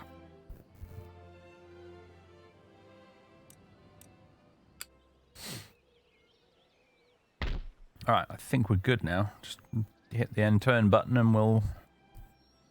I think that's everything that's left. Nothing else to worry about for now. Although I do want to have a little peek over here at North America because I want to see... Okay, I thought the Americans had taken this, but apparently not. They did take this, Niagara. A little look at them. Frontier Militia Irregulars. Mounted State Militia Irregular Cavalry. Okay, interesting. Americans. I haven't had much of a look at the American unit roster in this game, so I don't know much of what they've got, but apparently lots of irregular frontier units, by the looks of it, which is kind of interesting. I'm sure they probably have some, ordinary European-style line infantry in here somewhere, but it wouldn't surprise me if most of their army is, just like militia and stuff. I don't know much about the American military from this period of history, to be honest, so... I'm sure there's plenty of experts in the chat, though.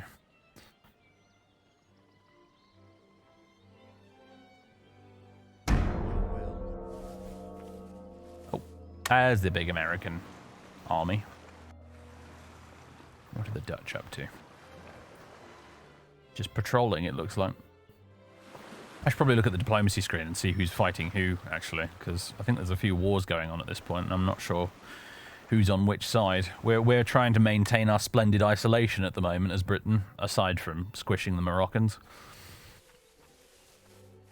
Russia and Sweden are definitely going at it. Oh, Russia's going to fight the Swedish Navy and have won. Bad luck, Sweden.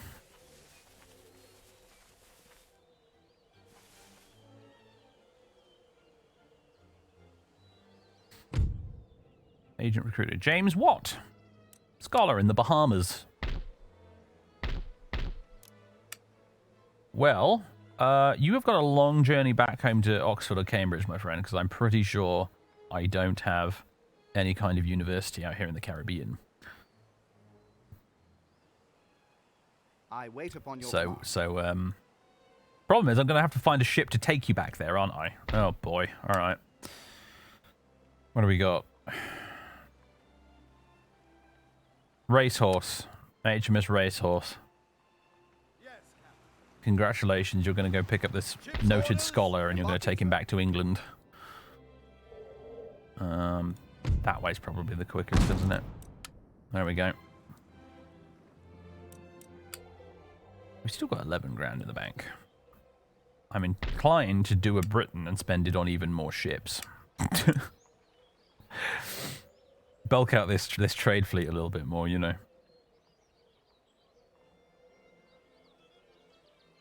What does it currently have? We've got a couple of fifth-rate frigates, don't we?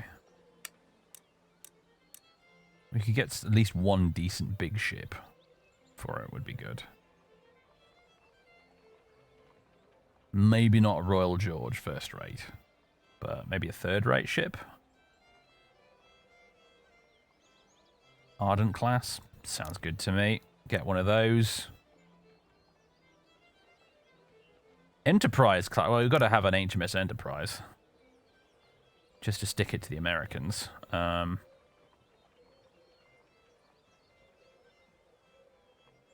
Maybe a fourth rate in there somewhere as well. A hired warship, that's interesting. Experiment class, fourth rate. Or Portland class. Go with that, I suppose. Are the 95th rifles at too early? Oh, it's too early for them, yeah. It's not the Napoleonic era, this. You have to play Napoleon Total War if you want the 95th rifles. Officer on deck.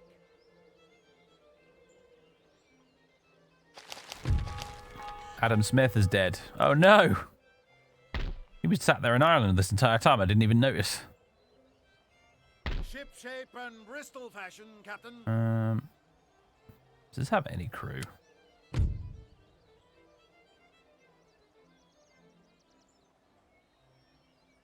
We've got this sort of tattered looking flag at the moment. Which usually indicates that the fleet is damaged, but... Oops, I forgot to bring the rest of the fleet with me! Oh, how embarrassing! Right. How much would it cost us to repair or everything? Just 292. Easy.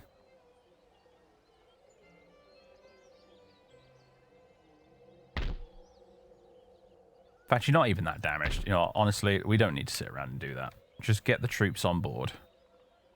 Get them embarked. And get sailing to Gibraltar. For goodness sake. What are we waiting for?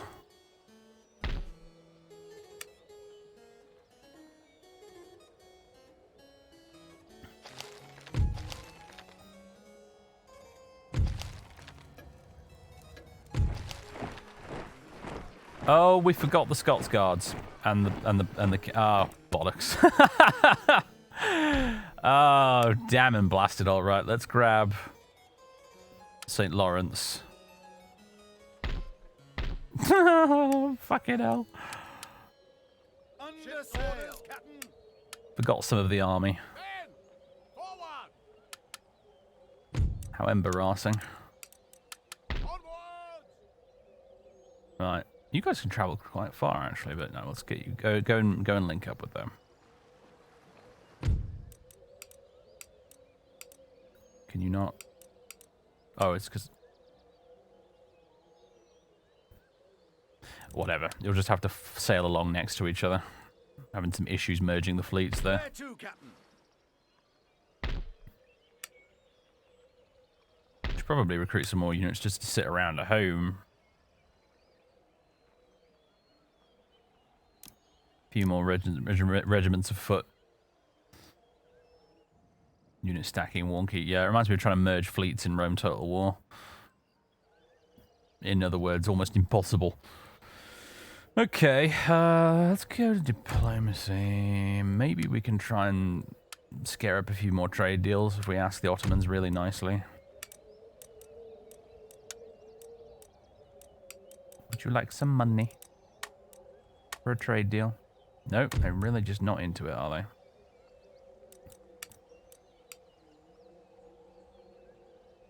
What about the Dutch?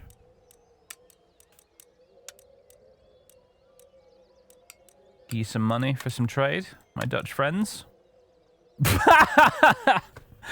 Oh, you guys really want to get rid of Curaçao, don't you, for some reason? Yeah. Like, please give us Upper Canada. We'll give you a trade agreement and a military alliance, and we'll give you Curaçao, but no. You can't have Canada, I'm sorry. God damn it.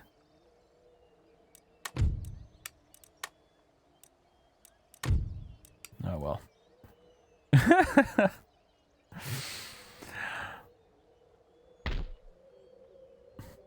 I tried. I made an attempt. Oh, I forgot to check out that American army. I wanted to see what units they had. Oh, French picking some troops up. Who's France at war with right now, then? I wonder.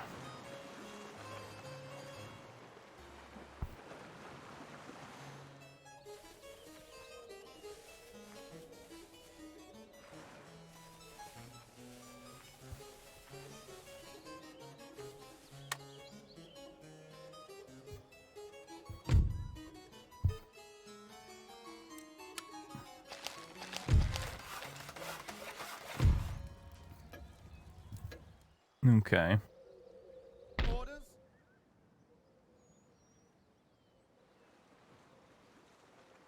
We're not quite there yet, are we? And waiting. Set Almost, sail. but not quite. On our way, Captain. One more turn and we shall arrive in Gib to take our rock back.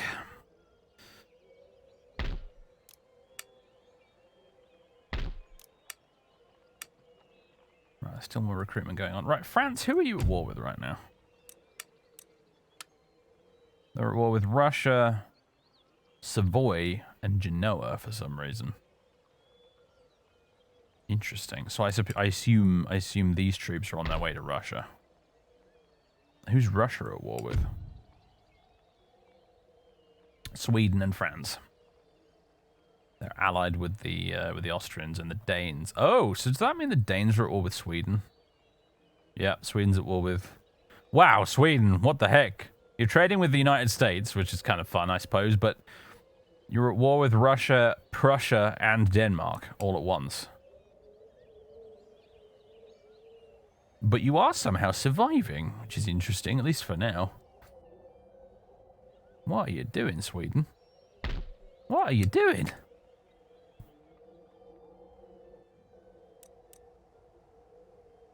Seems ill-advised, but okay. Oh, here we go. So what have they got? State militia, frontier militia. They've got 1 unit of 6-pounder artillery, and Regiment of the United States, line infantry. And then more state militia. That's their army, led by Nathaniel Greene at the moment. Wow. If I could just get a decent stack of British units to North America, we could fucking roll the Americans. If that's what they're working with. My goodness. Unfortunately, I have other priorities at the moment. Unless America tries to take one of my other rocks, in which case they're going to be in a lot of trouble. Awaiting further. Here's the deal, United States. I will leave your boats alone if you leave my rocks alone. If we can agree to that, we shall be the best of friends. Ready for action. Yes, my lord. Oh, interesting. This 5th rate. St. Lawrence can actually land in I almost said Morocco then. It's not Morocco, it's Gibraltar. Damn it.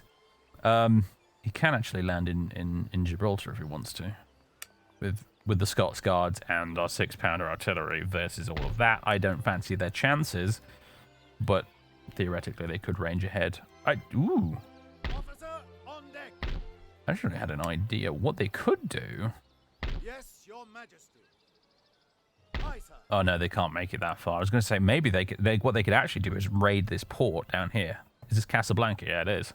They could raid Casablanca and distract the Moroccans that way.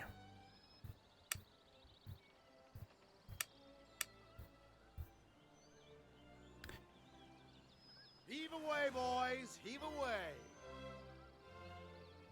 Next turn will be, I mean, we have more than enough troops to take out this Moroccan army, so we're not going to miss the Scots Guards and this artillery unit.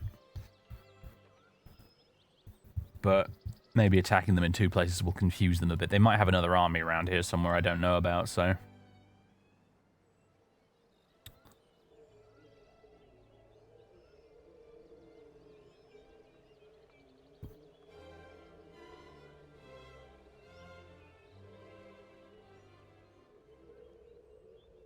Right, I'm sitting on a big pile of money again, aren't I? What should we upgrade? This Ironmasters works in Ireland would be a big boost to our income, actually, so let's do that. Orders, Captain. Okay, end turn. Their Americans are walking around in the woods again. Dutch ships sighted off the coast of Scotland. The French are doing Frenchy things. Yep, they're definitely on their way somewhere. Did they just invade the Netherlands? Holy shit, did that just happen? Or was I seeing things?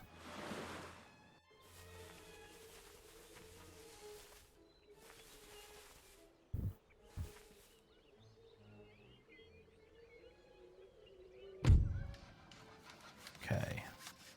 Governor's Mansion's done over in India. Excusez-moi. Oh, yeah, okay. Yeah, the Netherlands no longer exists, ladies and gentlemen. The Netherlands is now French. Holy crap, where did that come from? Were they at war and I just didn't know about it? Or was that a sudden and unprovoked attack by the French? Mother of God.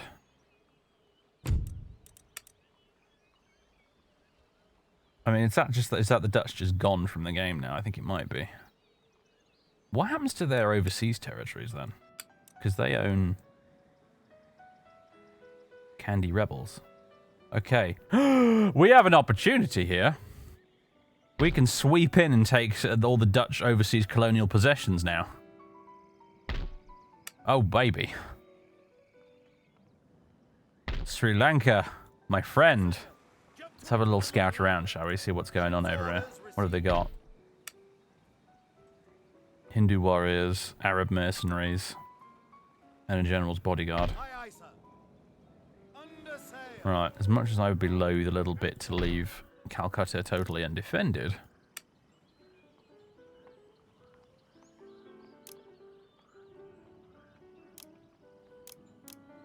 let's recruit some extra bodies. And let's go take Sri Lanka.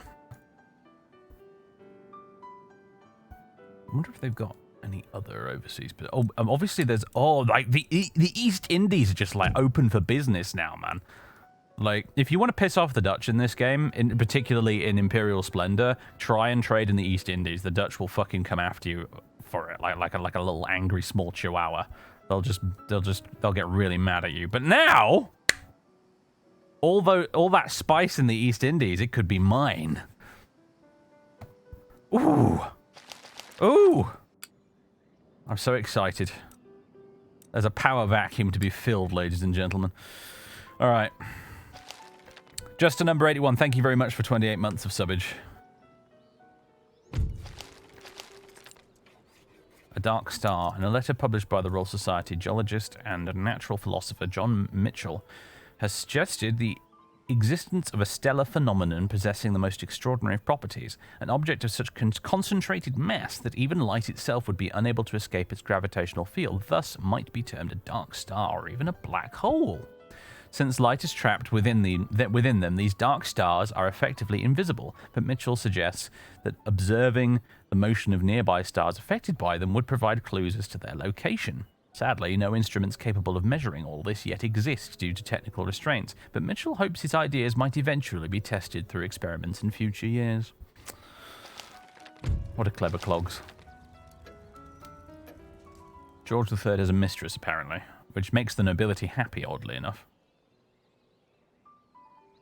William Petty, Earl of Shelburne, a sportsman born. Born in the saddle and with a hunter's keen eye, this man was born to hunt. His taste for blood cannot be counted. Nation destroyed. Sad times. Sad, sad trumpets. Sad horns.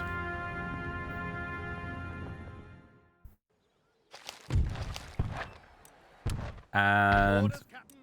racehorse has arrived with our scholar on board. Getting all expense paid trip back to bloody Cambridge, courtesy of the Royal Navy, this lad. He must be important. Alright. I do enjoy modded Empire. Vanilla Empire, as I've said, kind of a trash fire, but modded Empire is quite fun. There's just so many fun little things going on, like this James Watt getting a ship from the Bahamas back to England so he can go and study at Oxford University. This whole thing with Morocco going on, the Dutch, and then the spice and stuff like that, and then Sri Lanka going rebel now that the Dutch administration has been kicked out. So we're gonna go. Like, there's so much going on narratively. Like, you could make such a cool, like, old school AAR out of this. You'd make probably quite a good Let's Play out of it, like Aye, aye, sir. Galatian style Let's Play if I really wanted to. Unfortunately, the problem is, like, half the time Empire Total War is like that. You've got all this really cool stuff going on, and then the other half of the time it's doing brain dead nonsense like the French invading Amsterdam, or Russia asking to buy Jamaica off me, and stuff like that. So it's yeah. This game is a bit schizophrenic, to say the least. Aye, sir. Alright. How brave am I feeling?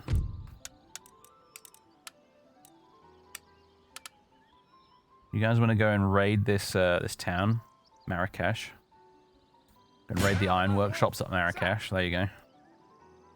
They were building something there. They're not anymore. Right.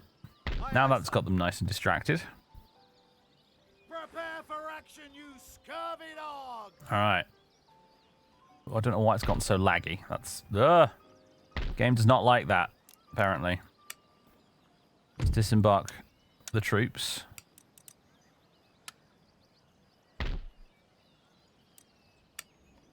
Under George Augustus Eliot. And it's time to kick the Moroccans out of Gibraltar. Sounds ready.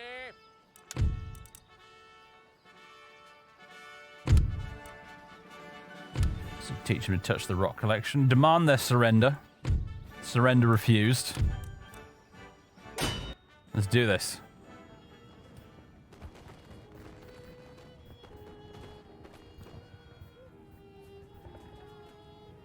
The French knocking out the Dutch. It's kind of funny, but at the same time, it's really dumb because France didn't just randomly invade the Netherlands in the 18th century and just completely take them out as a world power. It's the problem that this game has. There's too few settlements on the campaign map. It's the same. You have the same problem with France because Paris is the only settlement in France. So therefore, if someone takes Paris, France is just deleted from the entire campaign. And it's like, what?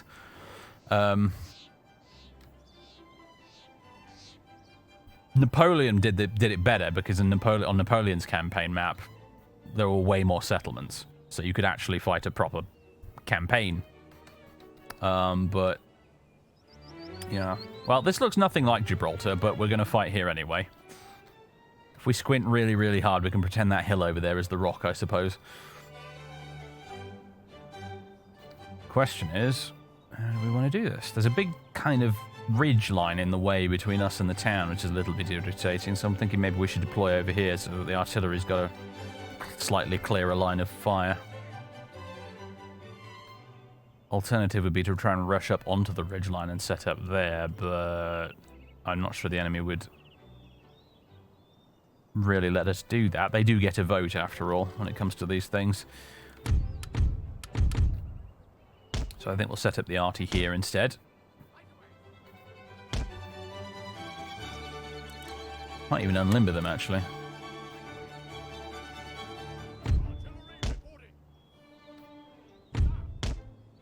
About there-ish would be good. Get all the line infantry set up.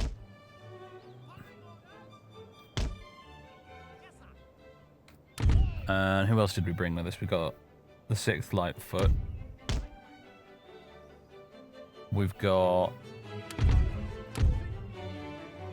Highlanders stalking in the grass in their kilts there. Very nice. And we've got some Grenadier Guards, haven't we? Or Line Grenadiers, these guys apparently. But hey. Again, these modded uniforms and 3D models and everything are just really, really good. These units look a million times better than the vanilla Empire units. They really, really do. If it's been a long time since you've played vanilla Empire, you might not truly appreciate how much better these units are than vanilla, but they are way, way better.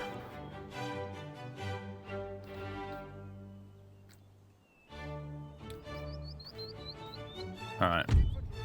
I think we'll hold you guys back in reserve.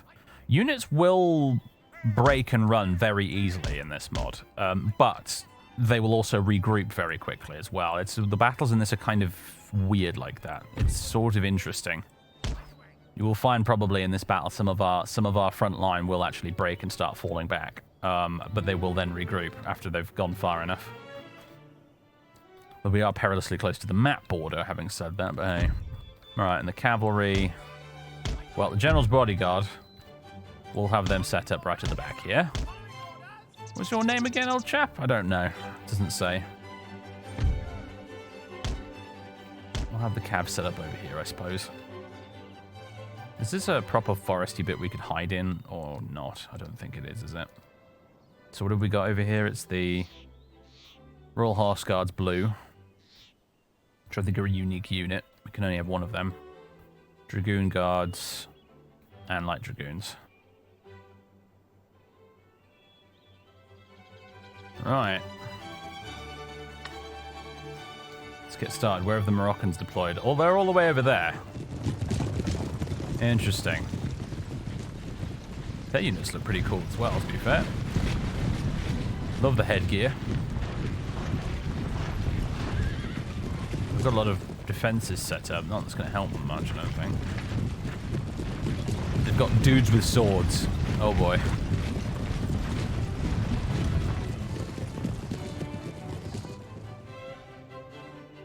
Have we already opened fire? We have, haven't we?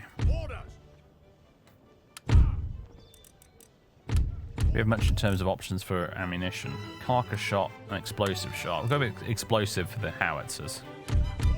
Everyone else is just going to be shooting round shot, aren't they? Oh yeah, other thing about this mod. I shall have to raise my voice to talk over it, but the sounds are a million times better than vanilla as well. Oh, hello. What's this over here? You sneaky fellows. Some Berber tribesmen. Could probably send some cavalry to deal with you. Or the 5th Regiment of Foot. They'll do as well.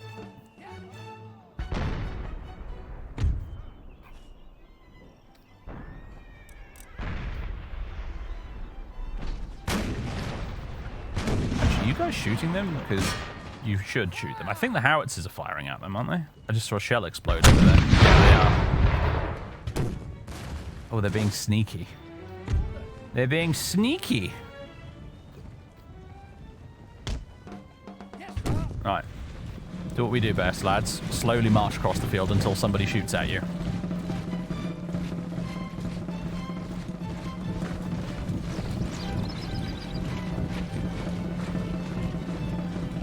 wow, those guys are over there already wavering. Their flag flashed white there for a second.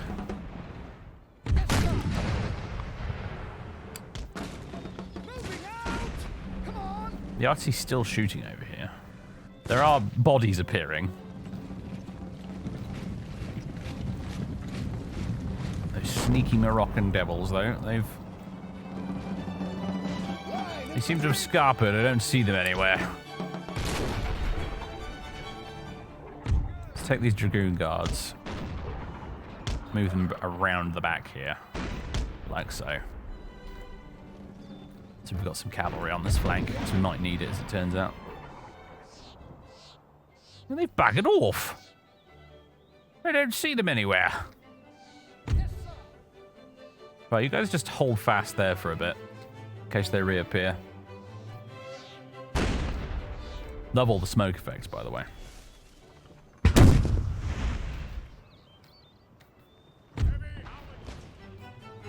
Oh, you don't have quite enough range to reach over there, do you? What if we change to round shot? Does that increase your range at all? No, it doesn't, does it?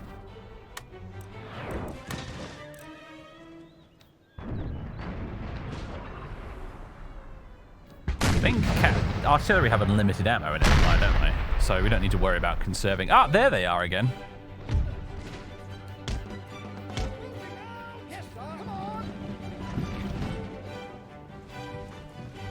Wavering, yeah, under artillery attack.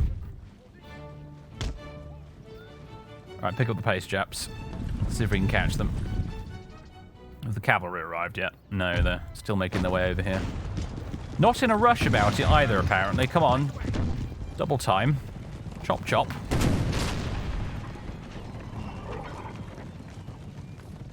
It's a shame that there isn't like a cinematic mode where you can press a button in this to disable all of the UI elements. Because you get some beautiful cinematic shots. Otherwise.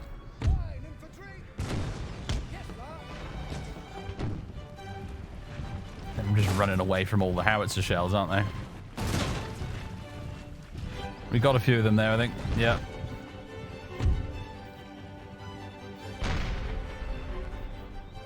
How are things going over here? We are sending an awful lot of shots into the buildings, which is embarrassing, but never mind. They seem content to wait for us to come to them, unfortunately. I was kind of hoping we could bait them out a bit. Maybe we could achieve that with a bit of cavalry shenanigans.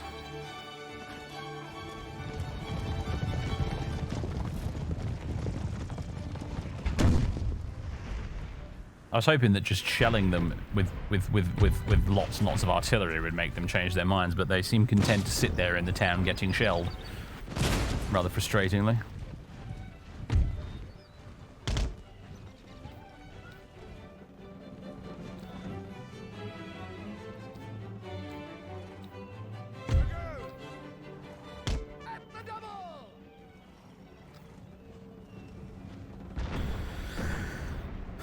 The in-game combat music was pretty good. No, it was fucking terrible, at least in my opinion. It was the campaign map music was all right in Empire, but I thought the battle music was absolutely terrible.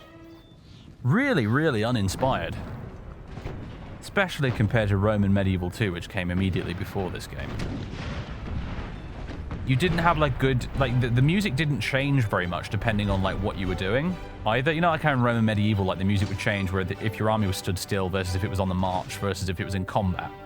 The music was very dynamic. It would change depending on what was happening in the battle. In this game, you didn't get that. You got like one or two endlessly looping battle tracks every time you went into a battle, regardless of what was happening. I think you had some calm music that would start playing during the deployment phase, and then as soon as you end deployment, it would go straight to battle music, and it would endlessly loop the entire battle.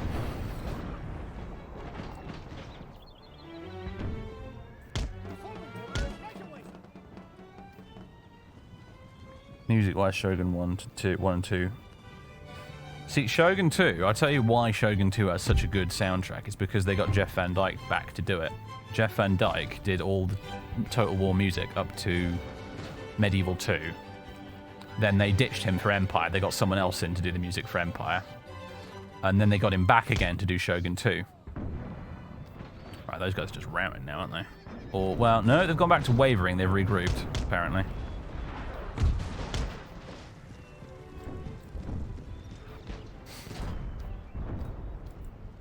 And then they got rid of him again. They got some other Burke to come along and do the soundtrack for Rome 2, which was a bit wank.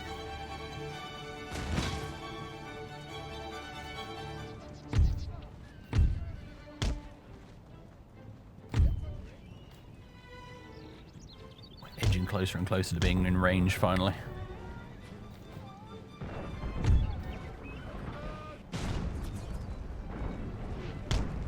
Will you stop running away, you Moroccan bastards?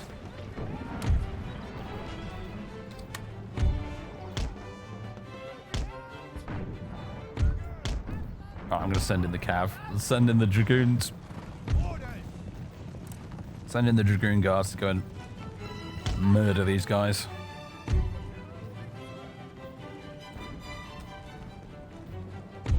They're running away now. They were just about in range for a second there, but now they're not. Oh, hello. We are going to have a bit of a shooting match with these guys, apparently.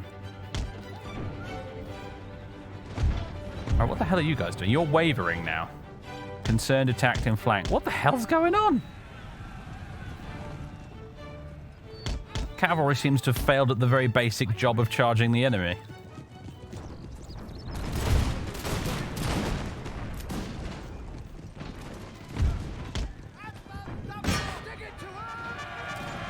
Come on, try it again, lads.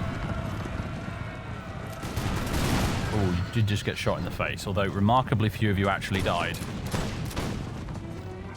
There we go, that's a bit better.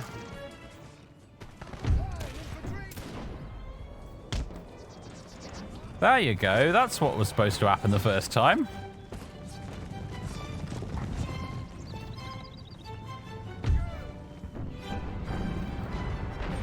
Enemy just appeared to be coming a bit closer.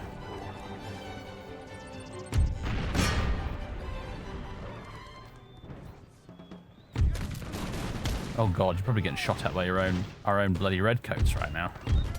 Just get out of there. You guys put a few shots into them.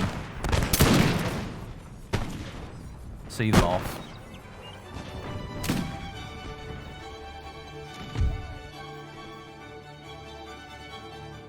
Now you can start withdrawing this way.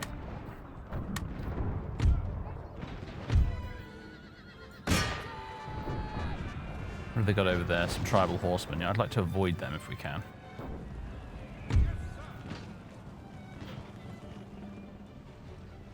Yeah, so the AI is starting to advance towards us.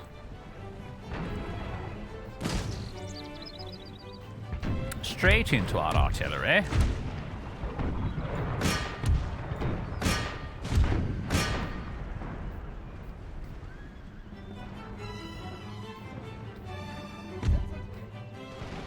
How are you guys doing?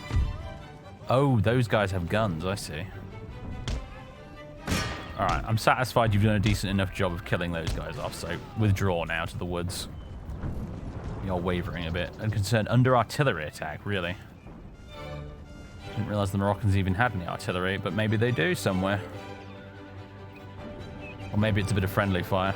Oh god, yeah, they're just broken. They've decided to go. The cavalry's wandered off. Oh, now they've regrouped, alright. They've managed to get their shit together again. Okay, cool.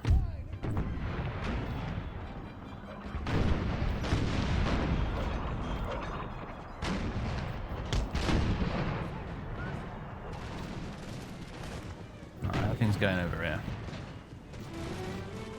Oh, you guys are getting shot at, aren't you? These chaps have a lot more range than I thought they did. Bloody hell. Into the woods.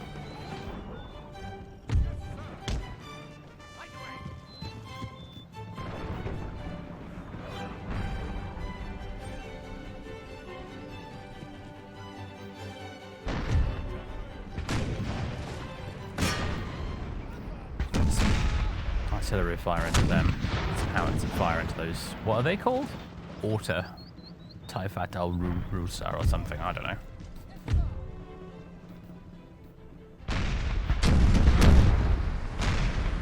Yeah, they're advancing on our position now, aren't they? Armed populace. Firelock armed populace.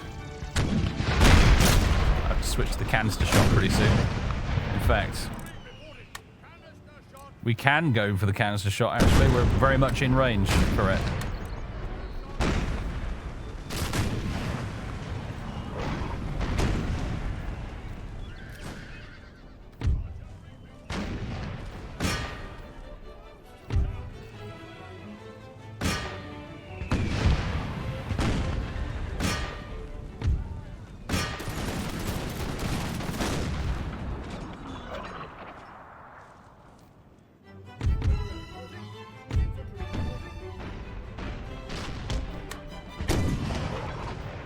Yeah, they don't like it up, do they?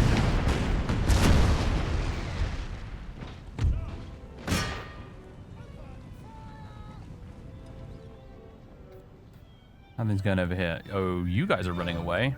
As are the 5th Regiment of Foot. They're just... I'm not sure what happened over here, but something went down, apparently. Maybe you guys will regroup in a minute, or maybe they'll just end up going off the edge of the map. I'm not sure. They made the executive decision to get the heck out of there. Oh, they're being chased by cavalry. That might have something to do with it.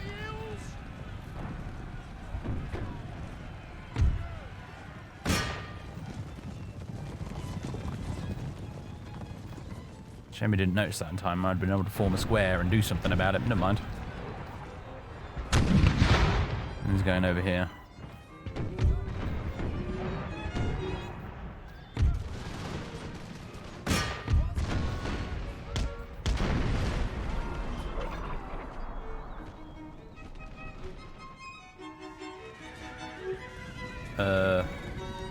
Everybody seems to be running. The Moroccans are running away. The Dragoon Guards are running away. The 5th Regiment of Foot are running away. Everybody's running away, although the Moroccans are actually off the edge of the battlefield now, so they're gone for good. And the Dragoon Guards have regrouped. Morale works very interestingly in the battles in this mod. As I said, units break quite frequently, but then they regroup very quickly. Oh my god. Get back, get back, get back.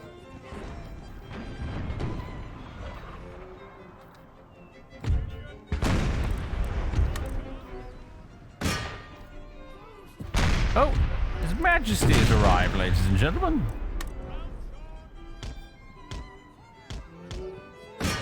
His Majesty is here. Hello, peasants. Hello.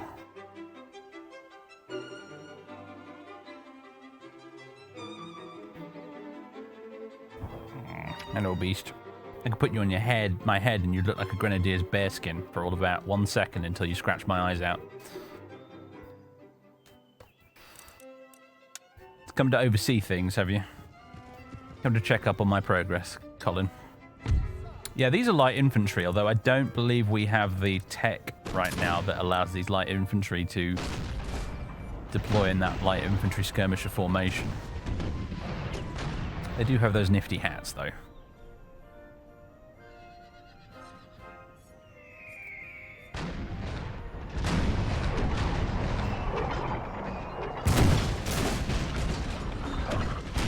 A lot of cannonballs.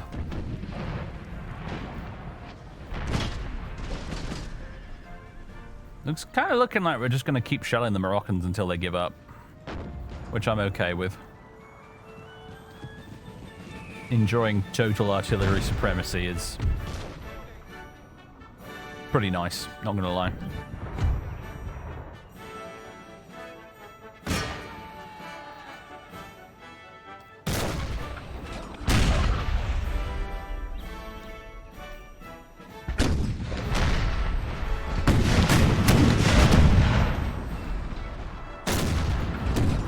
Careful, lads. You don't end up with a friendly fire incident here.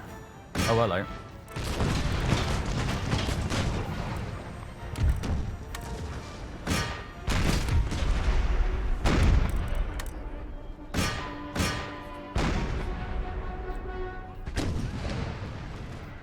Oh, wow, yeah, these guys are just going to get wiped on. Very well-timed volley there, gents, I must say.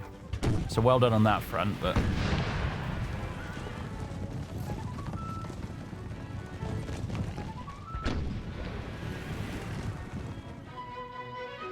yeah, the smoke's great, isn't it? The smoke and the general low-lying mist is doing a lot to make this game look much better than it actually is.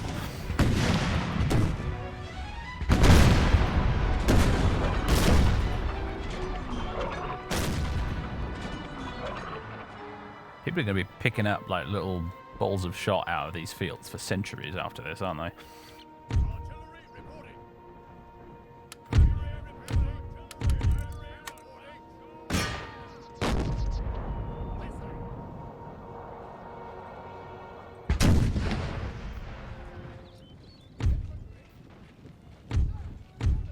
Oh, the light infantry have a lot more range, don't they? Let's take advantage of that, shall we?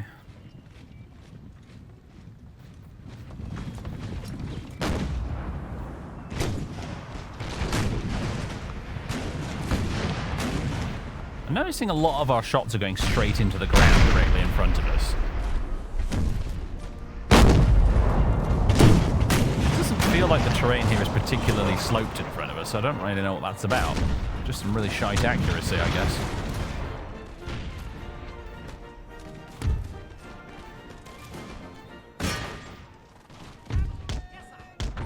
Alright, frontal cavalry charge.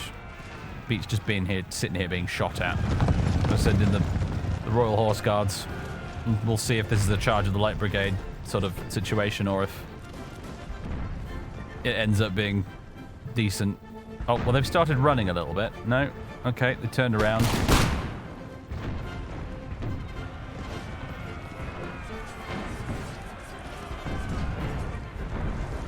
Okay, yeah. I don't think these poor guys even have bayonets, do they? So. Oh, God. Shoot something else, artillery. Oh, that's it. They've given up. Heroic victory, apparently.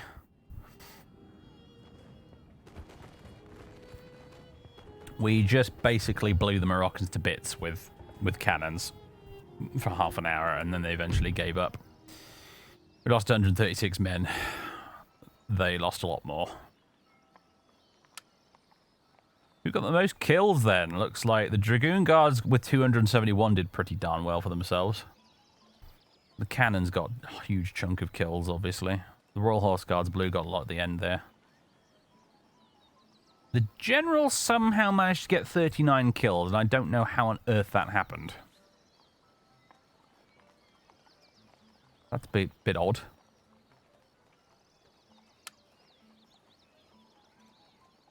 Well, George Augustus Elliot has retaken Gibraltar. I have to bloody repair it now for $4,000. We can't even afford to repair the port.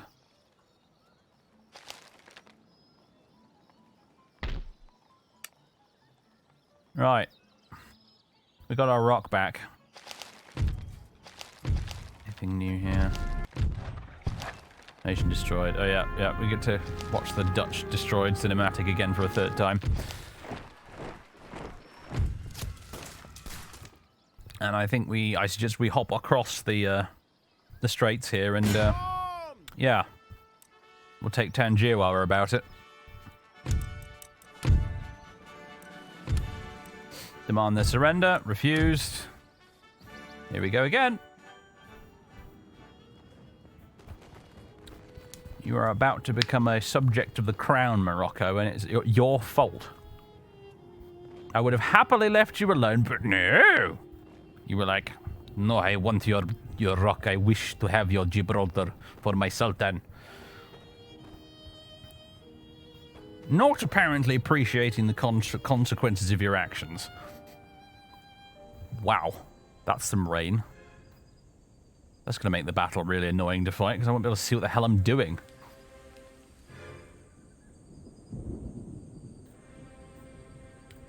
JB, did you honestly think that was a Russian accent? You've not met a lot of Russian people.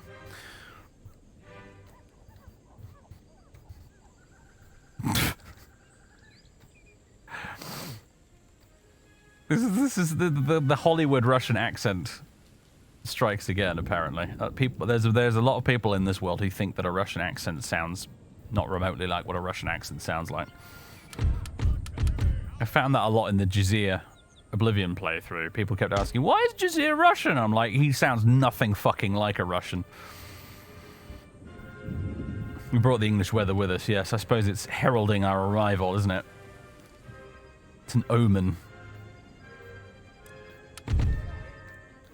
Still can't bloody see what I'm doing, though.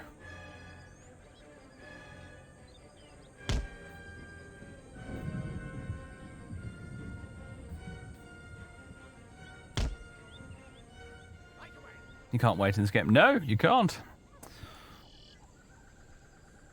Hollywood Russian accent kind of irks you as a Slav. I bet it does.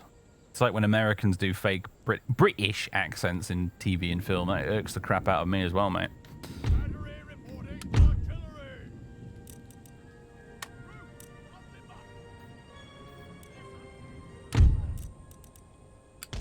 Move you back a little bit so you're not overlapping with the artillery crews. There we go. Have the light infantry over on that left flank. Have you chaps here in reserve. General at the back just observing proceedings.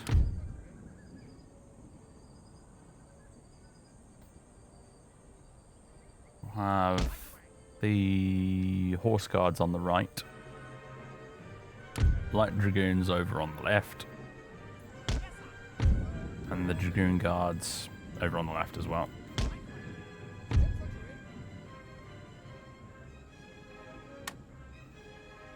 Right.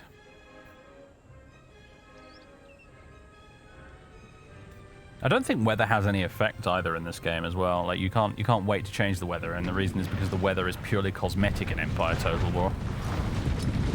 You would think that it being totally soaking wet might be relevant in a game about gunpowder warfare, but nah.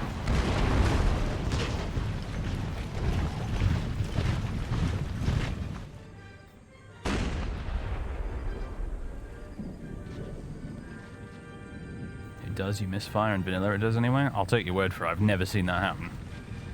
Apparently, according to Steam, I have like about 80 hours clocked in this game, and I've never known that to happen. So,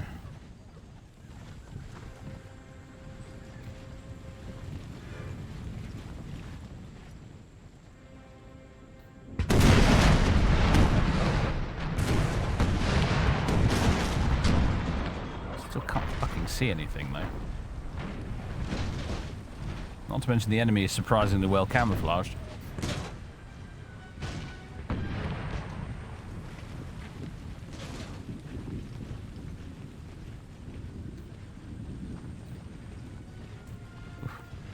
Made me jump, kitty cat. He suddenly just fidgeted in my lap.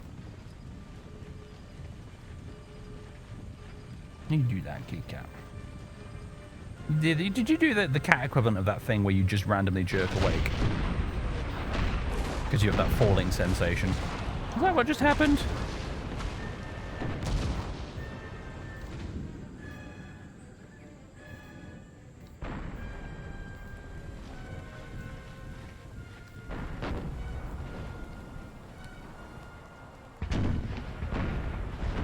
You guys got range to shoot me right now?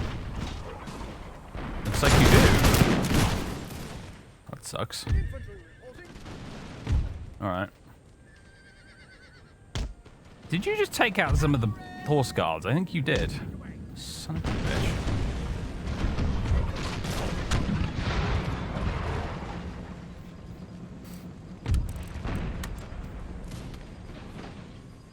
I cannot see for the life of me what the hell is going on right now.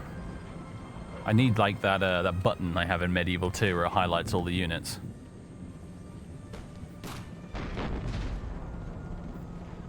Oh, Colin, dude, don't kick the wire. That's not good. Plus cats and wires.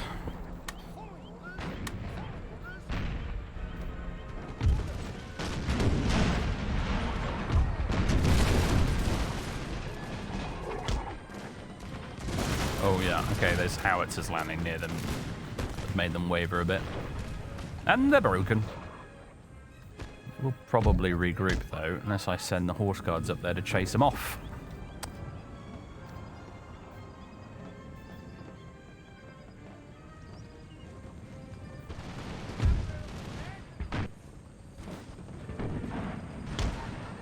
What have they got over here? More firelog populace. Tell you what, charge them right in the face.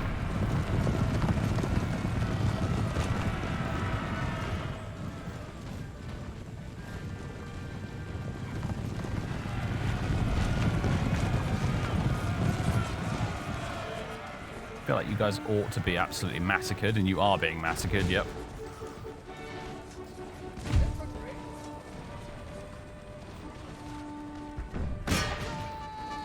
Alright, keep it going.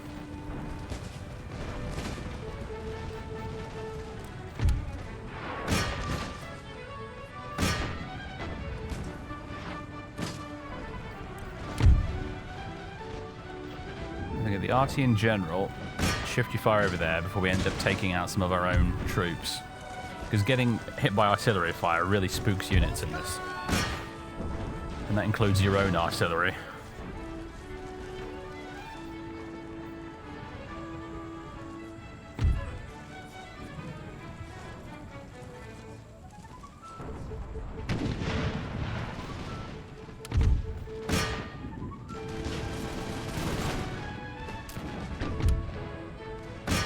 Oh, hello. Where did you sneaky buggers come from? Oh, there's the dudes with swords. They just made a frontal assault. Oh, they've actually brought some guys up at the front here as well. Bloody hell, I didn't even notice that. Just engaging in a little bit of tit-for-tat shooting over here with us.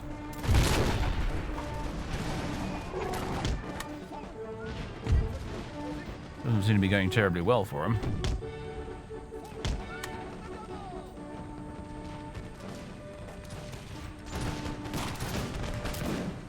Oh, bloody hell. Are they charging the cannons? They are. Yeah, the cannon crew is running away. Understandably so, really.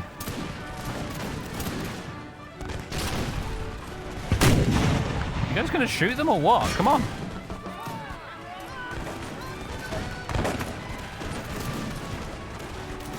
Alright, now they're running away.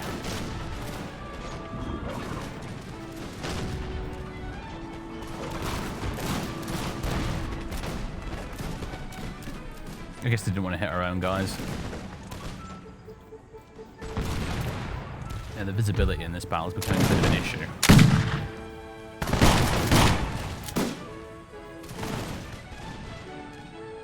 How are the horse guards getting on? They're all the way over here. You guys just take a breather for a moment. Oh, you are actually still fresh, surprisingly, after all that galloping.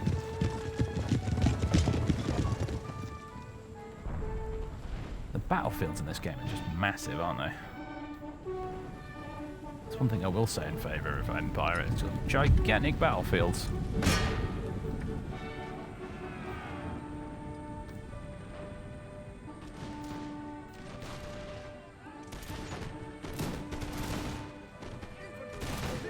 What are you guys doing? You're supposed to be here. Fine, you want a bayonet charge? We can do a bayonet charge. Seems like what they were after, really. Walked all the way out here. Really slow motion bayonet charge. Oh, Empire's so weird like that. Oh my god. So we just slowly phase into each other and then people start dropping dead. And then all the combat animations start. Oh my god. Shogun 2 is a bit like this as well, actually, but it's not quite as bad. Come on, get Empire really has mega jank melee combat.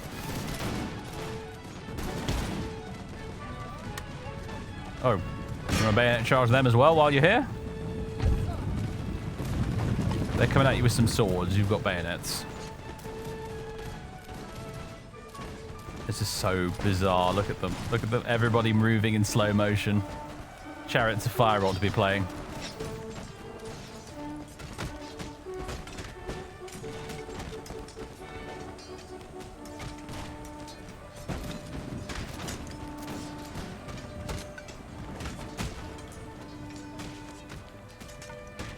We do appear to be winning.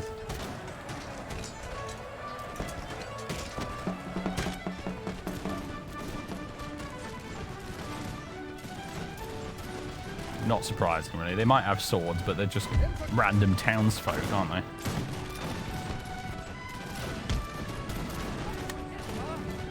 Oh, you guys get back in line. Well done. I'm sure you'll get some medals for that.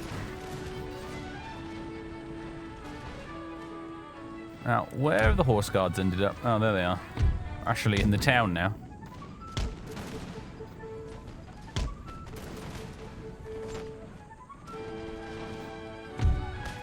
Oh, hello. I didn't notice these guys out on the flank. That's less than ideal.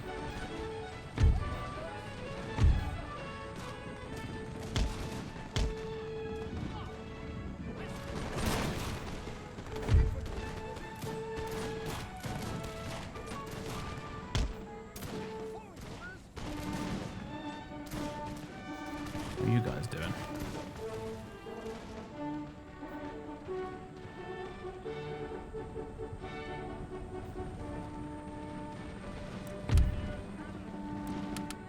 Have any of my cannon crews regrouped? Still running away. We've got this cannon still available to us. It's actually a bit of a five-head move, them trying to take our cannons out like that. I wish I'd spotted it sooner.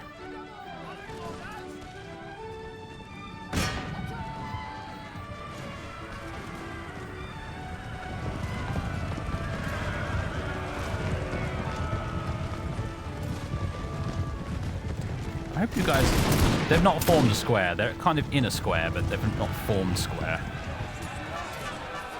So, hopefully we should massacre them. And indeed we are doing so.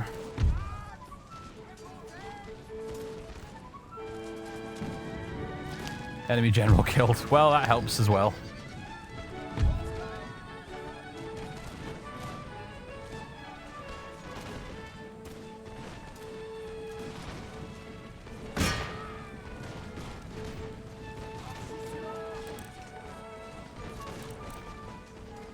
Yeah, the horse guards are just going to roll up this whole flank, aren't they? Again, for the second time in this battle.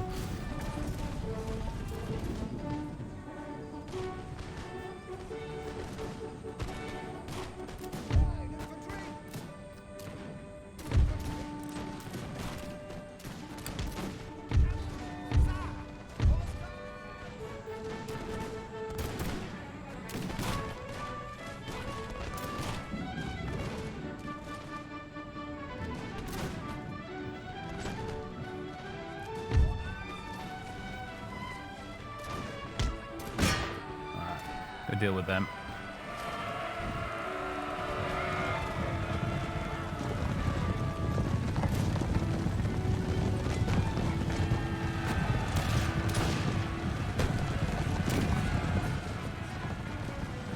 And that's that for them.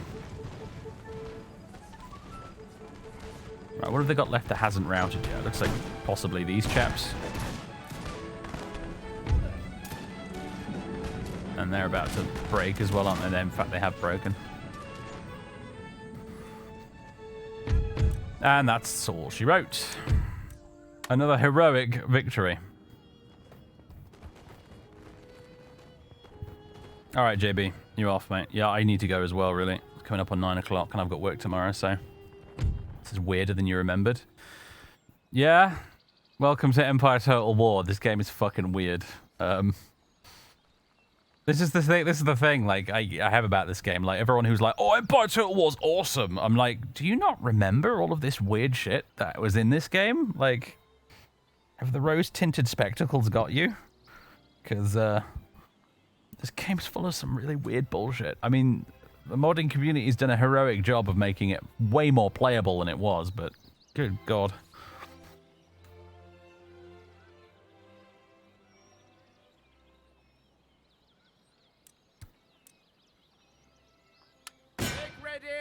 Smoke-tinted spectacles gets you. All right, that's that would appear to be Morocco eliminated from the game. We now share a border with the Barbary States, which is kind of funny. Right, perhaps it's going to be us that's taking them out instead of the United States in this timeline.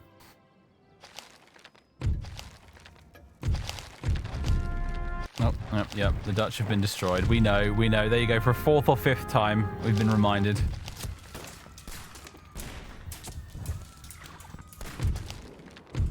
Alright.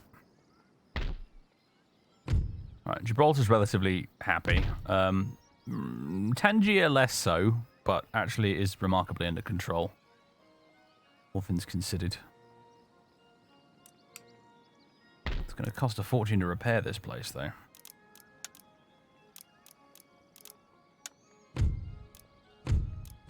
Should probably go with the Sublime Port first, shouldn't we? Although we can't afford it, so never mind. The School of Poetry, then. Let's repair that. We seem to have trashed the place in our enthusiasm. Oh yeah, this port's wrecked as well, isn't it? Let's fix that. And the iron workshops. The Scots Guards have come in here, destroyed this iron workshop, and they're about to be asked to help rebuild it now. Ready for action. Oh dear. Alright, well, ladies and gentlemen, I'm going to save the game here. Great Britain, summer 1784. But that's all for tonight. I hope you enjoyed. If you fancy picking up Imperial Splendour, it is available on ModDB. I shall see if I can remember to put a link in the description of the VOD on YouTube. But for now, though, that's all. I've showed you it. I think it's a pretty good mod. It's still Empire Total War at the end of the day, and therefore all sorts of weird Empire Total War things continue to occur. Like, for example, France invading the Netherlands randomly. But it's still quite fun. It is still quite fun. The mod does a heck of a lot to iron out a lot of the jank and make it feel a lot more immersive and a lot more playable, with a greater focus on historical accuracy and all those like nice little flavor events and the unique user interfaces, the rework of all the buildings and stuff, all the new units for the armies and navies. It's good stuff. It's good stuff. Obviously, as you get later into the campaign, you know, you have things like, I'm pretty sure the French Revolution becomes a thing. I've never played a long-lasting campaign in Imperial Splendour. One of these days, maybe I will. But, yeah, it's pretty good.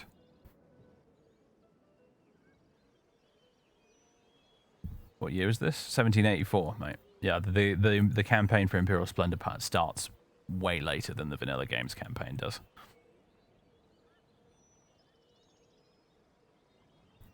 But yes, anyway, so, folks, hope you've had fun. I will see you next weekend, where we'll be streaming, among other things, U-Boat, probably more in Solaris Draco as that campaign continues. And then maybe we'll do some Mass Effect. I wasn't really feeling it this weekend, the whole Mass Effect thing, but maybe next weekend, we'll see. Definitely U-Boat, though, definitely in Solaris Draco on Saturday and Sunday. So join me for that, or don't, it's up to you. But for now, ladies and gents, I bid you farewell. Toodle pip. And all that good stuff. Wow, the camera's gone all funky again, hasn't it, this evening? All right, ladies and gentlemen, I'm glowing like I'm a glowing one from Fallout 3 right now, but toodles.